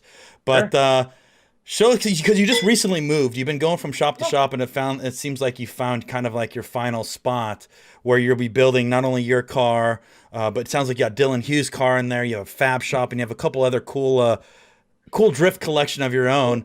But if you wouldn't mind, give us a tour, kind of talk about a few things in chat, please. Chat. As Forsberg's walking around the shop and you see anything that you want him to highlight, please blow it up in chat, because it looks like he's finally getting in a position where he's almost fully set up. Yeah, no, I was gonna say, yeah, like let me know if anyone like calls out anything you want to see. Yeah. So this is like our little common area. Like this is like the front room. Got it cleaned up and looking pretty decent. So like when you first cruise in the door, I mean, we don't do customer work, it's just like our own Clubhouse. projects. What's that? The clubhouse. Yeah, it's just a clubhouse, and so let me turn the volume up since I'm not sitting right in front of it. But yeah, and then we got a little conference area over here to hang out. We got a little kitchenette area. So I mean, we got like everything we need to just be like fully established and just be able to hang out here all the time. And then we got a cool little separator to get out into the fab shop area. And so like out here we got so we got my twin turbo car, which is the one I was talking about, full ripper, the 600 horsepower stock EQ that just won't quit. But yeah, so this is a little taste of the new livery for the year, actually. So yeah, we just got some full accent stripes of fluorescent oranges on there. And I still have to add some more highlights. I'm going to do some like orange and blue hits on the front end. I didn't get to that yet. But yeah, we're going to add some color to the front end so it's not all black. But yeah, the side of it, I'm totally digging the look of this thing. So rolling on Black the is good too. It looks good. Dude, Dan, doesn't it? Holy shit. Looks so good. I always liked the black car from before anyway. So now seeing it again, I'm pretty pumped to see it. black, you know. So and then like I got like my pallet racks all set up. We got our products, we got our tires, we got our SSR wheels, and this is our cool little cozy corner. Actually, I like this. We took the we're doing a project build, and we got the a bench seat out of a C10. Zach. We have a V8 engine block coffee table here, and then we got a little kegerator. So Hell yeah. Zach could just sleep there. Hey, Forsberg, can you Basically everything I need. Forsberg, can you get an up close look at that C10 seat real quick? My boy Zach might want to take a peek at that hog. Oh yeah, trying to take a peek at it. So We got going on. We got vinyl or you got leather? I want to say it's fine. It's in pretty good shape. I can't imagine this being leather. So, but yeah, that thing is in good shape. So we pulled it out of a truck, and the thing props itself up. We didn't have to make anything for it. It just threw it over there. It just feels right under the corner. And so people like that when we're working on the car and hanging out, they kind of sit in the corner and talk smack and give us a hard Hold on, time. are you gonna walk by and just ignore those shifter carts you have on the rack behind you? Just ignore the shifter carts. C10 seat 1010 shifter carts. Yeah, we got these are Kinnon's shifter carts, 125s, super wicked. They're a ton of fun. We haven't taken them out in forever, but we want to get those things out and about again. Here's our little pile of crazy carts from a little invitational that we had. But we got some of the not so used tooling over here in the corner, the shear, the press, and the sandblaster. Over here we got, this is one of my favorite pieces of equipment, the Advantage double wide 4-post lift. That's sick. I love it. So we get 4 cars in here. We normally have a 4th one right there, but since we got the cars all apart, we got just some tables and extra equipment. Our VP fuel shipment came in for the year, so we got that. Yeah, I was gonna say that VP fuel stack right there is probably worth about some of those cars that probably park underneath that rack. Yeah, I know, right? And so this is Dylan's new car that I've been helping him out. Hold on. I didn't realize he was Jay-Z. Oh yeah, proper dude. Yeah, we've been. I was helping him a lot with this car. I really want to see it come together and just be like a wicked build. I mean, this is legit like championship level quality build. Why'd he ditch the V8? Well, the owner of the car ditched him. Oh, right. Yeah. Right. Yeah, similar situation to my S15 actually. Right. Yeah. Car went away. Well, So, but he loved the E46 so much that he wanted to build another one instead of just trying to revamp the 240. Sold the 240, got the E46, and then same thing. He's like, dude, I love the turbo stuff. I want to go turbo. And so did the 2J swap on it. And he's just been getting this thing prepped up. And he is an engine harness away from having this thing fired up. And it had a livery on it, but it was going to get changed for Long Beach. It had that royal purple setup from PRI. Right. Yep. And that was supposed to be round 2 livery, but then so they tore it off to rewrap it, and Long Beach got postponed. And we're like, well, now what livery does it get? So it's kind of like it's got this little like testing livery on it, if you will. Can you pop us in that engine bay just a little bit if you could? I don't know if you have the ability to just give us just a little sneak. Dylan's a really improved driver last year, man. He did some good stuff last year. It was really fun to see him get up there and scare some people that you didn't think he would. Oh yeah. No, he took out Turk at Seattle. Is that like a 4-inch intake, 4-inch inlet? So this is the brand new G35 1050. It's I think the first one off the shelf. Tim actually from Garrett came down and hand delivered it to us like 2 weeks or 3 weeks ago. Tim's the man. We love Tim. Yeah. Good dude. So he dropped this bad boy off. So we're going to actually run. So this car was actually built with a G42 on it first, the same turbo Turk ran last year. The engine program is almost the same as Turk's last year. It's got the OCD Works head package, SuperTech valves, JE pistons, and the BC bottom end. And so with the 42, it's just like what Turk had, and that thing did 1015 to the ground, no nitrous last year. So round of applause. Dan is like, yep. So Dan, obviously, you finally got your 2J in, your S14. I finally was able to experience a 2JZ for the first time. And I'm absolutely in love with those things. And even Dan, when you're looking at the engine bay, what's some things that stand out to you that are you're like, that's dope? Because I have one thing. On this car, Yeah. the intercooler piping looks super clean. Yeah, that was one of the things. Like when we were building the car. Well, first off, he's got a new intake manifold coming. So we first built it to this, and then he decided he is going to do one of the sheet metal style. So he does have that coming. But yeah, with the intercooler piping, the one thing I told him, like when we were building the cars, like you got to get them all straight. So it's like all your couplings are straight, So good. all your pipes are straight, no bends in the pipes because that keeps them from blowing off. So you put in the extra time to get the throttle body angled and the the intercooler elbows on, so you just run straight pipes, and then you don't have any issues with them popping. In the event of a crash, Yeah. and then all you have to do is put a straight pipe in. Yep. Done.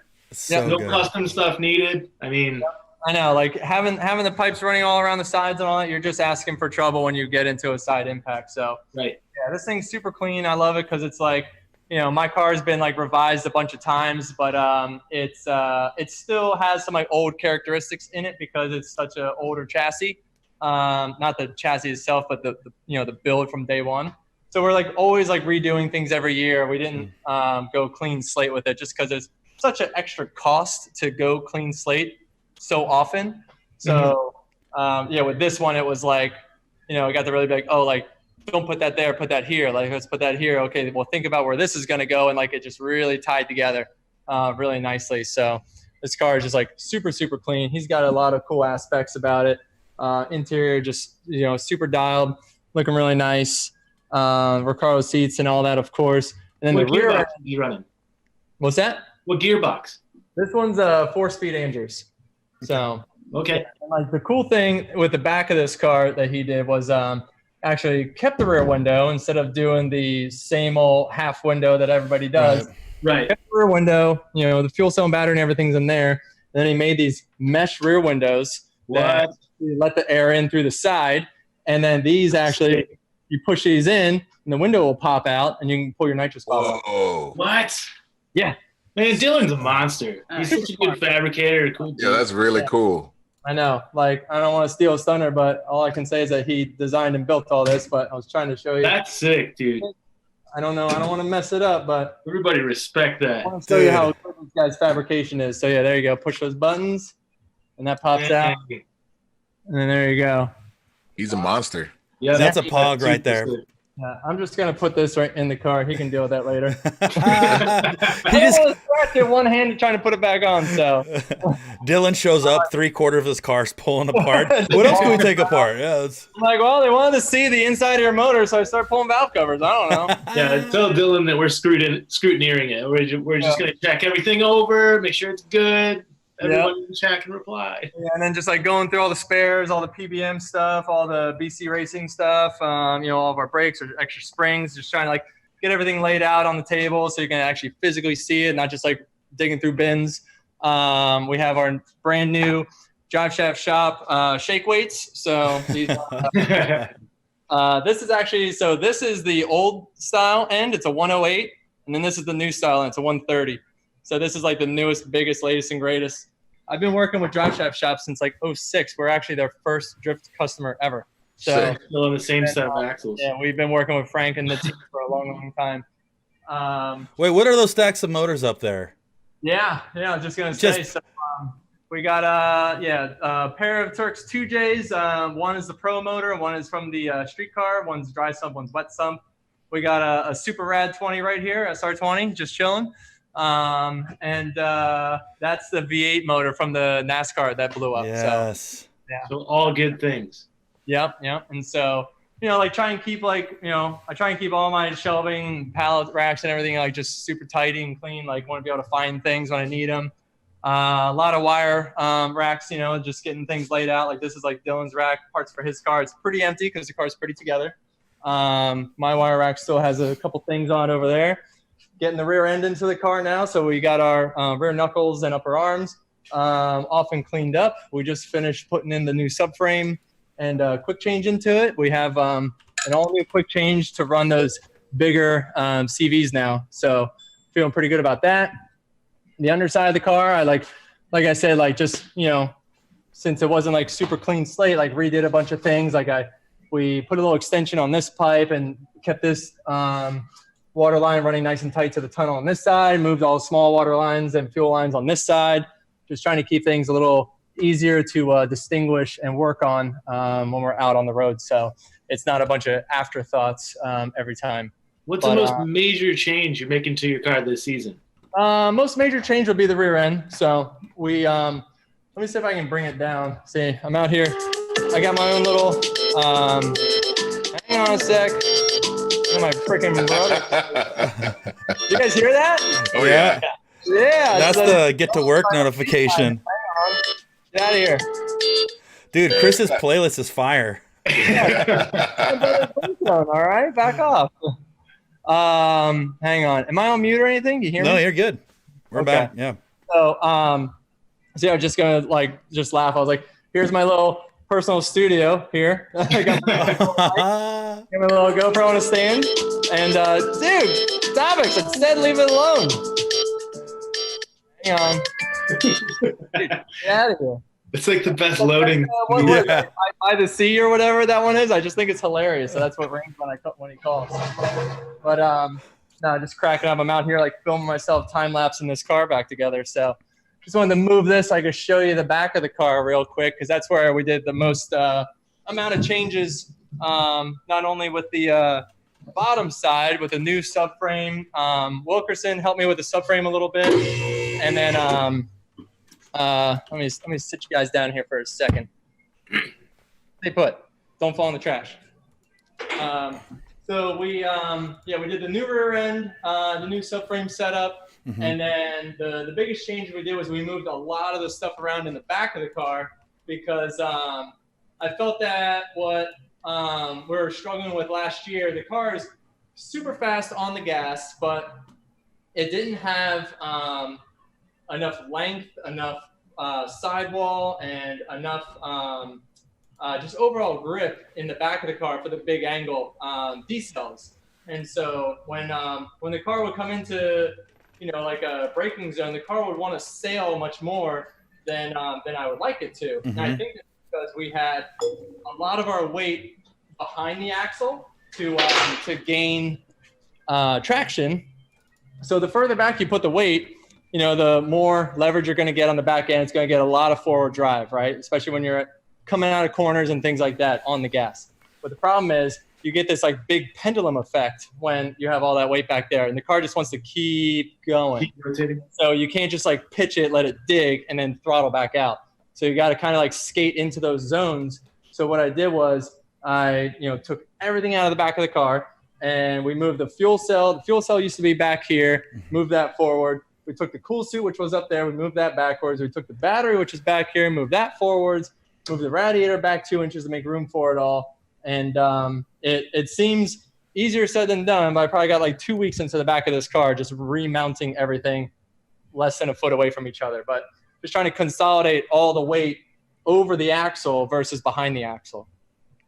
So That's awesome. It looks nice and tidy, man. yeah. So this is like, I don't know, the 4th different setup in the back of this car.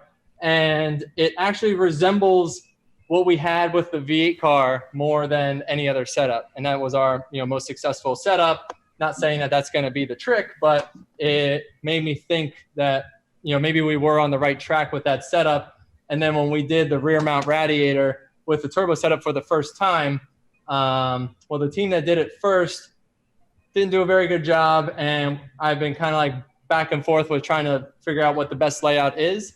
And then the more I thought about it, I was like, I really think there's just too much weight back here. And so I started just kind of shifting things back forward. And I think it's going to be really, really good. So Well, it's a great idea, Chris, that you did put an ice chest back there, the whole little 6 rack. Well, for when you go to Victory Lane. You got to have your cold ones with you at all times. Do you remember that clip from having the ice chest in the 350Z? Yeah. Oh, yeah. Dude, that's another banger. That's a real thing. Chris actually travels with his own champagne, so after he wins, he doesn't have to wait to grab it. He just cops out. Oh man, so this is like a little fab room area, and so yeah, we got just like the equipment that we need here to get fab work done. We got a sweet little bench, some extra storage up top, got a lathe and some other parts back there, and but yeah, like got the Bridgeport or the mill, saws, sanders, benders, and everything else. And then this just kind of goes back around to where we just were. I got some extra storage like over in these rooms, and then this kind of takes us back down to where I was earlier. This is just like inventory room. This is where I keep all of our extra stuff. So Cool. Solid job, man. Dude. Yeah, it's a good space, man. Nice. Yeah, try and keep it clean, try and keep it organized, and being able to find things when we're building these cars. And so, but yeah, like I said, it's been a little weird lately. Just out here, just trying to jam on the car and get her done. But yeah, the engine is pretty much all together now. Ooh, I got this kind of spicy. Dude. Yeah, man. No, I love the manifold, and then the engine came back from OCD Works about a week ago or so, and got all the turbos back hung on there, got the wastegates on, and finished up the plumbing, and the wiring is all done now. Mm-hmm. And what I have to do now is hang the front end, get the intercooler on, the piping on, and hang on, is that glaring out? Sorry. Yeah, just a little bit. That's all right. Got the skylight here blowing you out. Just finished throwing the front end on, which is super, super quick. The hard part's done. So I'm going to try and do that tonight. Yep. The back end's all done. All the plumbing is done. And then hang the suspension in the back and the axles. And I'm hoping to fire this thing today. We'll see. Ooh. Hey, Yeah, one great. thing I do want to say, Dan, and this is something that you have way more understanding than like most of us in here, you and Chris. It's like, name another form of professional motorsports where the driver is involved on every aspect of the build, the team, the driving. Realistically, dude, I think it's just because of the grassroots level of the sport, and the sport's so new, that all the drivers were involved. Chris had to build his own car to get started in it. And it goes across for a lot of the guys. Now you're starting to see guys who are younger that already have the paved path for them. Chris and these guys, the older guys in the sport, they've already made all this happen. Now everybody knows the recipe. Everybody knows what to do, and you guys can give them guidance, And I don't think we'll ever see the sport like it is again. Yeah. At this point right now. True. Yeah, you're probably right, because there's definitely a changing of the guard that's going to be happening over the next couple of years. We couldn't just go on PBM's catalog and order an entire suspension for this car, front to back, top to bottom. We were running, like I said in that one video, we were running stock angle on that Z in 2011. That was not too long ago, and we didn't start to actually add a lot of steering angle until just after that. But the level of what these cars are, and the fact that it's for lack of better words, just a bunch of drift scrubs like we talked about, just out here whipping 1,400 horsepower cars together, just it's insane. So one other thing real quick, because I want to address chat real quick. Geigel22 says Ultra 4 is where drivers work on their cars, which we did just talk to Sarah, and those dudes are flipping over working on the cars. So shout out to those dudes as well. But it's you don't see Jimmy Johnson hopping out during a pit stop working on his car. And Chris, I wanted to address a story about working on the cars of St. Louis 2 years ago, where you had a head gasket issue. I don't know if that story's ever been told publicly or if it ever will, but that is one of the most creative ingenuity ideas ever. But that's a combination of the driver, the crew coming up with suggestions to get through a specific competition. Yeah. So that was so St. Louis. Can you tell the story right now? Because you haven't told anybody. I remember you telling me dude, we got to keep this on the down. Because to me, this was game changing. And Dan, this is Forsberg, please. Well, it's it's one of those things where we didn't want to publicize having engine issues and whatever. It's not like we were throwing anyone else under the bus, but it was we're just engine's having trouble, and we're just we're gonna do what we can and see how far we get, right? And so it was we were having so many issues that year with the motors, and we got to St. Louis, and we're already on our spare motor, and the thing started pushing water at the end of Friday, and we're just oh man, we're kind of screwed. And so we we're working on the car, we're trying to figure out where it's coming from, and it's just as we are diving deeper and deeper. We're just like, dude, there's a hole in this head gasket so bad that it's like filling the cylinder. Like, because we went to, that's what it was. We knew it was bad, right? We knew it was smoking and pushing water. We're like, all right, we're just going to take her easy, see how far we get tomorrow. And, we watched Pro 2, and I'm out there spotting with Dylan. And, we go to get in the car and fire it up to put it in the trailer, and the thing is just like, clink. We're just like, whew. We pull the manifold off, pull all the injectors out, and we go to give it a crank, and, freaking a liter of water shoots out of one cylinder. And we're just like, cool, hydrolocked. So we're like, all right, we got to figure out how to run this thing all day tomorrow, because the competition's coming, and, we're not going to just park this thing. So we need to figure out how to get the car to run and keep water in it, because we weren't just out there, like, we had all night to figure it out. And it wasn't just like we're up next, like, fire it, overheat it, whatever. We're trying to figure out how to, like, run the event. And so I got in the front room still. So we come up with the idea. Like, I start thinking about, I'm like, well, the biggest thing is we got to, like, figure out how to, like, keep, like, getting water into the engine, because it's going to be burning it off. And as soon as it burns off a little bit, you get air and it overheats and you blow it up. I'm like, but if we can figure out how to, like, keep pushing water into the motor, we might be able to make it. And so it instantly hits me that AccuSumps push, pressure of oil typically into the motor when it drops too low. Just wait, Hurt. This gets gnarly. Yeah. So we quickly drum up an AccuSump from one of the Pro 2 guys. I cruise around the pits. I find one. Basically, order him a brand new one from Summit on the spot. And I was like, dude, you'll have it at your shop in 3 days, right? And so he pulls his AccuSump off. I put it. We mount it into the car, and we pull the rad out. We weld a Dash 8 fitting onto it. We put a dry brake onto it, and because we needed the dry brake, because we had to keep filling it with water, right? Because it was like basically just like consuming this bottle every 2 laps. And so what we figure out was, we're like, all right, so if we fill the AccuSump with water, put it in the back of the car, put the brake on, pressurize the thing, or like it's just going to keep feeding this thing water. It's going to be smoking out the tailpipe, but it's going to keep it cool, right? And so we test it. It seemed like it was working.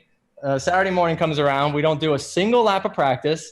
We don't warm up the tires once. And we just basically sit in the pit with the thing off and a spark plug out of it until basically Kevin would like come over and be like, yo, you guys are like up in 2 battles. What are you doing? We're like, yep, okay, see you right there. And fire the car, like shoots water out the cylinder, shove the 6-cylinder plug back into it, throw the coil pack on it, plug it in, right, and it starts going. Pull it right up to the line. That thing is just like a time bomb. It's just not a time bomb. It's just a timer of just like, you just know water is just like getting burnt up in the motor and just losing water out the back. And so we ran Van Kirk like that. We ran someone else in top 16. Essa. We beat Essa in top 16. And then we got to Osbo in top 8. Coming off the track at like 255 degrees every time. I made a small mistake with Osbo. We even got a one more time vote out of one of the judges. Like, it was a close battle, but like, the car was like down like 150 horsepower. Yeah. Because one cylinder is barely working. But, dude. Dan. Yeah. You something, man. That's a really cool story. Freaking radiator, dude. That's really cool. I've never heard an AccuSump radiator before. Yeah, neither have I. Until that, dude. I'm telling you, when because I saw this go down, and Ford's like, "Yo, don't say an effing word to anybody." Scott's like, "If you say anything, I will kill you." But we just literally had to find an AccuSump and just fill it with water, and every 2 laps, fill it up, spray water out when he starts it up, plug in coil, dumps the water in 2 runs, and makes it the top 8 against Osbo, going through the whole day with just an AccuSump filled with water. Like, and it was, when it was running, it was good. It was, like I said, it was just down a little power. We put a little more boost into it, trying to make up for it. But it was probably like, went out to Osbo mostly from like a little bit of head game too, because I like know the car's down, and like we aren't like warming up our tires at all. And I think I got like dropped on the line a little bit. It was just like I said, we had all night to figure it out, and so we wanted to do whatever we could to, like I said, not just go out and grenade it in one lap. We're like, we're gonna run this thing, like we can go far, and we did. And it wasn't, it wasn't anything that was wrong or illegal. It was just we just had to get creative on figuring out how to make our engine last. And so That's amazing. yeah, We've done a lot of stuff like that. Yeah, there's a lot more of that type of stuff than most people think. Like pretty much at the end of the night, every night, someone's doing some wild stuff to their car to make it through the next round, and that was one of our one of my crazier ideas I had. Amazing, dude. Well, speaking of wild stuff, you got any cars that run in there? You can rip a shop burnout for us? Well, that one runs. It would take a while to warm it up, but I could probably rip a burnout in it. Guys, Forsberg. I feel like the people want to see some smoke. That would be a Forsberg. Oh Zach boy! hasn't said anything in an hour.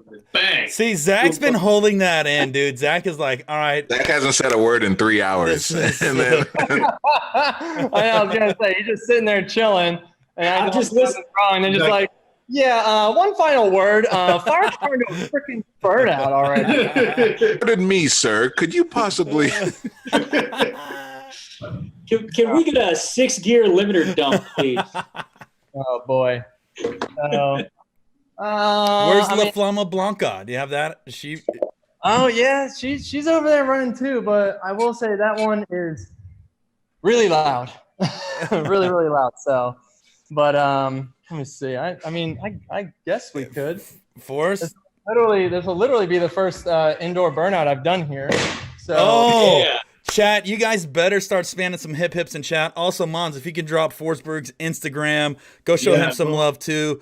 If he does this, which look at, you got that grin going on his face because his brain's thinking like, "Yo, I'm about ready to go do this." Let's show some love to. Hurt. Can you tell them what to say? Can you tell the guys what to say to Forsberg?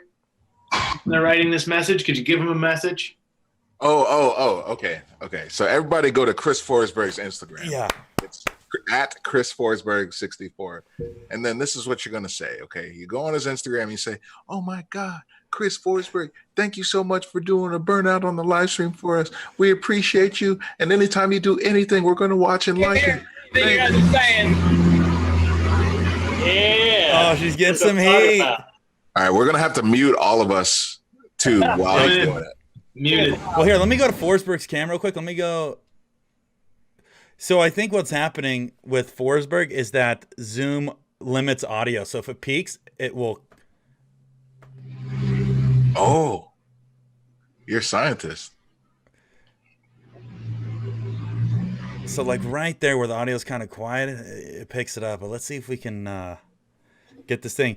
Forsberg, what temp do you got to get this thing up to? Say that again? What do you got? What temp do you got to get her up to? 170, 180? At least 150. That'll be all right. And what engine's in this one here? That's the VQ. The VQ. VQ. And that's the Fast Intentions turbo kit? That's right. FI Fast Intentions turbo kit. It's twin turbo. I just finished putting a 4-speed dog box and Winter's quick change in this thing. So it actually has like the full proper stuff in it to actually it's basically a pro car at this point. We're just gonna skip past that underglow. Yeah, I mean, Drop it like it's hot on us. Yeah, you see it there. Dude, even at Grid Life, Forsberg brought like a 10-pack of tire flies. Oh yeah, So- dude, hook everybody up. The light game Forsberg's been having lately is 10-10. We were like 4 of us running tire flies while Forsberg stunting underglow. Yeah. Well, I wanted to hook up the homies, you know. It was the first night Grid Life, and we want to make sure it like really popped off. So like, yeah, just hopped on the old Amazon and got a little variety pack through Corey some green ones and Turk some red ones, and I had the blue ones, and it was a party. Dude, everybody was like, "Oh, tire flies! We haven't seen those in like 10 years." And then we're Dude, out there. tire flaps are awesome. Yeah, they're awesome. So, my stock and tire fly right now. Everybody's gonna have them. Let's go. Bringing them back. Oh yeah. I mean, it's funny. Like my bin of spare parts for this car still has some of those tire flies in it. So every time I go like rummaging for parts, like when I was putting the thing back together, it's like I open the box and there's just like a little blinking light in the corner. They're still going, dude, because like they get activated with like some like a little shake film. And so If we come up and drive, they all start blinking.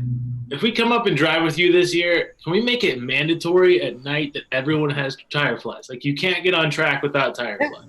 Yeah, it should be like just like it's a mandatory hand sanitizer. Then you got mandatory, tire fly. Like give one, take one. You're coming off the track, put it back in the jar. Hey, Forsberg. Extra sets of wheels with tire flies ready to go. Yeah, there you go. Hey, Forsberg. I'm gonna try to walk you through a quick setting real quick on your laptop. Do you see the microphone in the lower left-hand corner, and there's like a little arrow next to it? Hang on. Going up. I don't really see much here. Whoa, hang on. Things are moving. What are we doing here? Just microphone. Yep, see it. And go to audio settings. Audio settings. Yep. And then disable automatically adjust volume. Aha. Guys, we might be able to hear this burnout. Yeah. We might be able to hear this burnout. Guys, that's tier 1 tech support right there. So everybody in chat that saw that go down live, that's I didn't know you majored in IT. that's my extent of burnout. You hear me now? You hear the car? Yeah. All right. So we'll still need to mute ourselves, but here, let me pin Forsberg here. I don't mind being muted for this.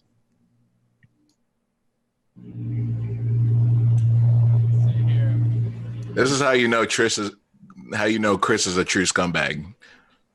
Because he's willing to risk it all for you guys. Wait, hold on. Forsberg, I need you to change. Hold on, there's one other setting, Forsberg. You still there? Say that again? All right, I need one other setting to be changed. Let me see if enable original sound from microphone. All right, what you got? Let me see. I'm doing one other check. I'm just seeing. Let's see. All right. This is tier 2 tech support. We're going to try this. You guys with me, chat? All right, Forsberg. Go back in your office real quick. Quiet on set, everybody. We're doing tier 2 tech support with Chris Forsberg. This is you can call me the Zoom consultant. You can call me Tech Daddy. All right, so go back to your audio settings. Yep. All right. And then in the audio settings, you're going to hit advanced in the bottom right-hand corner. Got it. Okay. Now suppress persistent background noise, disable, suppress intermittent background, just disable all that. Or enable. Oh, wait, what about aggressive? Echo cancellation. And I imagine this is going to be very aggressive, so disable it We're all. going aggressive. Yeah. Oh my guys. You are making adjustments on things. You just put everything to the max. Yeah. This is I think aggressive makes it suppress it more. dude, I feel like I'm like a tuner, dude, a remote tuner right now. Like I'm just sending Chris. Read right now. You're getting tuned in. And while you're there, sorry, one last thing, Chris. While you're there, click in the advanced settings, enable original microphone audio. Okay. You'll need to actually disable suppress, not aggressive. So aggressive will actually make it worse. Well, aggressive is echo cancellation. So Yeah. enable original sound and microphone. Yeah, disable the two things and then, yeah. Oh, on the top. Yep. Got it. Okay. It's basically like when you get into a rental car and you turn all the controls off. All right. All right, I think we're warmed up. You guys want to do this thing? Yeah, fingers crossed. Let's Let hope it her works. rip. Let's mute everybody.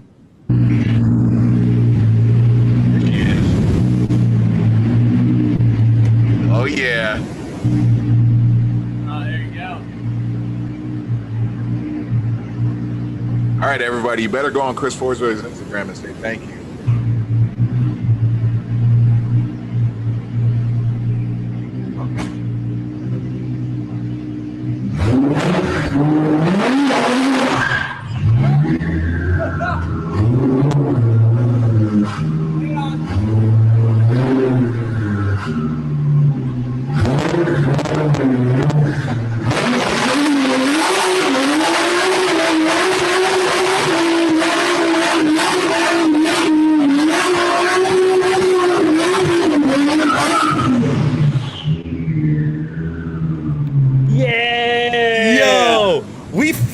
something. Yes! We did a burnout and we fixed something. And he set off his fire alarm. Your fire alarm. Oh yeah, it's probably gonna go off. All right, everybody, go on Chris Forsberg's Instagram and say thank you. Great. Chris, So thank you for coming on today. We appreciate your time. before it just started pushing the front end, This is the most we've hung out in a while. I appreciate you, man. so I had to give it the little roll back. Fire it up. That is a Nicely rowdy done, thing to do sir. for a start.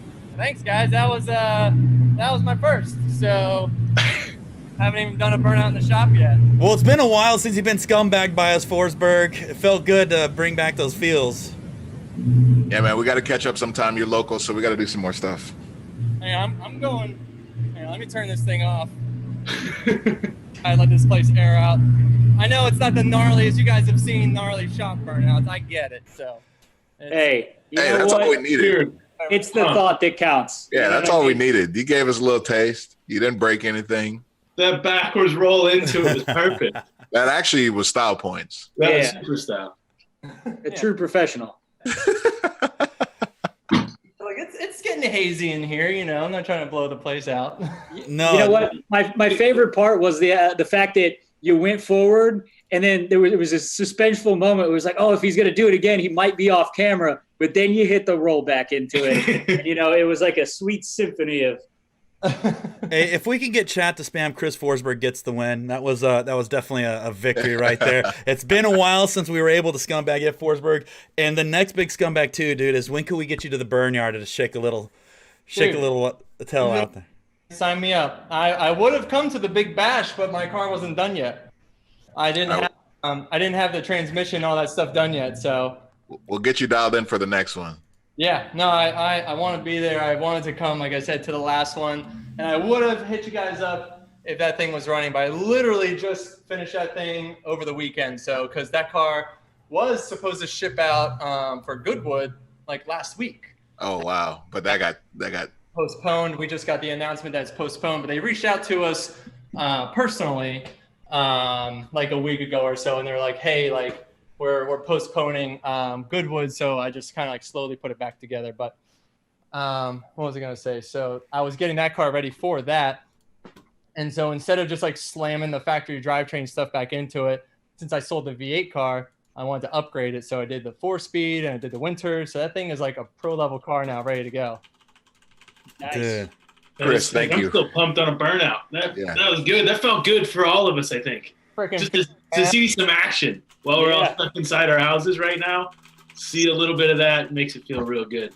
I mean, it made even John came out of the woodwork because he. Dude, that was sick. Dude, how the sign daddy comes in. That was rad. It felt good. Like we're all itching to drive something. So even I'm like a little all freaking burnouts, tire smoke. Give me something. We got to have a day on here where we all just do a burnout at the same time. Yeah. There you go. I am so down. I am so You know, the down. world's biggest live stream burnout. Oh my. Yeah. I think we're on to something here. Let's go, Yeah. baby.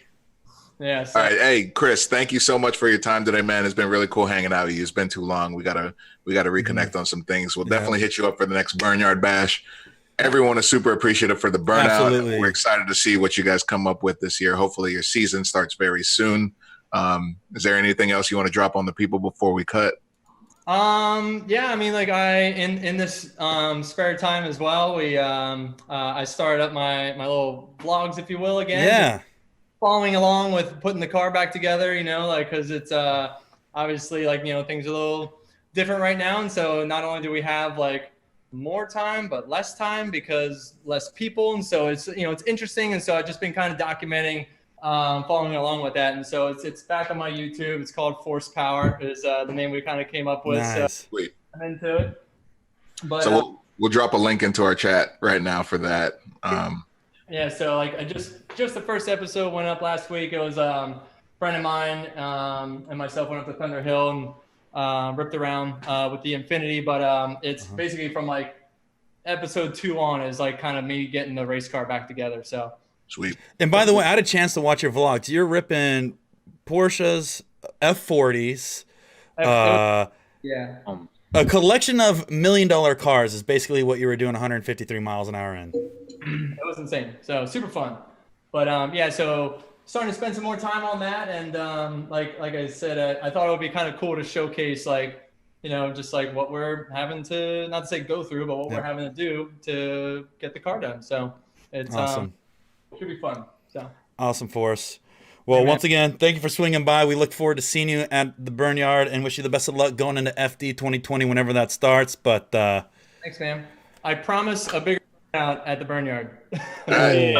Dude, we're thankful for that. Thank you, Chris. That was sick. Good to see you, man. All right, guys.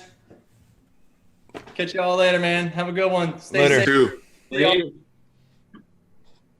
Well, boys, that was fun. That was fun. It's a good end of the day.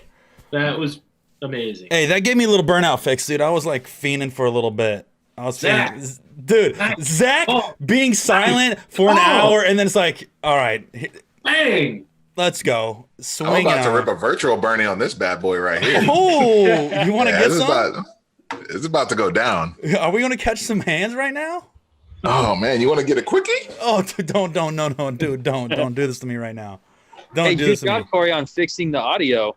dude. Yeah. By the way, that's a shout out to chat. I was watching people in chat like actually send Zoom links. They were like, "Yo, check this out, sound."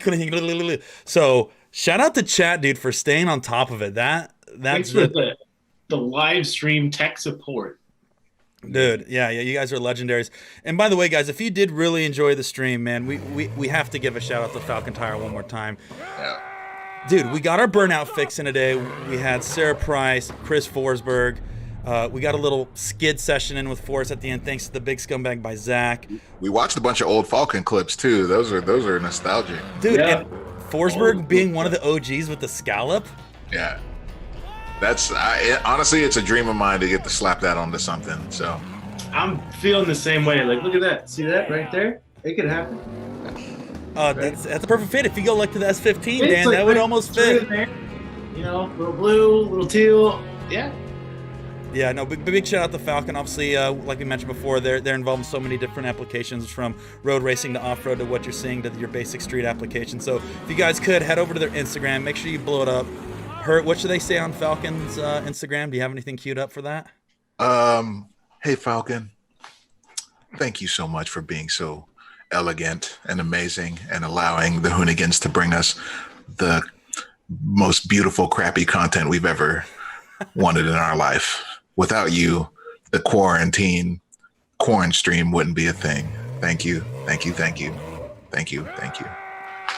So mods, if you can drop that down in the chat, dude. I'm They're gonna cliff note that to just thank you. I was just going to I was logging, dude. I was like one of those police translators, dude, that is logging everything down. Once again, shout out to all our mods coming through. You guys are the best. Don't forget to subscribe and obviously hit that bell button for live notifications. 5 days a week, Monday through Friday, from noon Pacific Standard Time all the way up until 3. Hurt, Zach, Dan, John. What else you got, boys? Anything else? Thank you. Thank you. Thank yous. I don't have a mic like that. I can't do that. Hurt. Just thank you. Thank you. Can you, it's the pop. See, the pop doesn't go through the mic. I got no pop. Pop. All right, boys. Game ups, nerds. Step your game up. See you tomorrow, boys. Logging out. See you.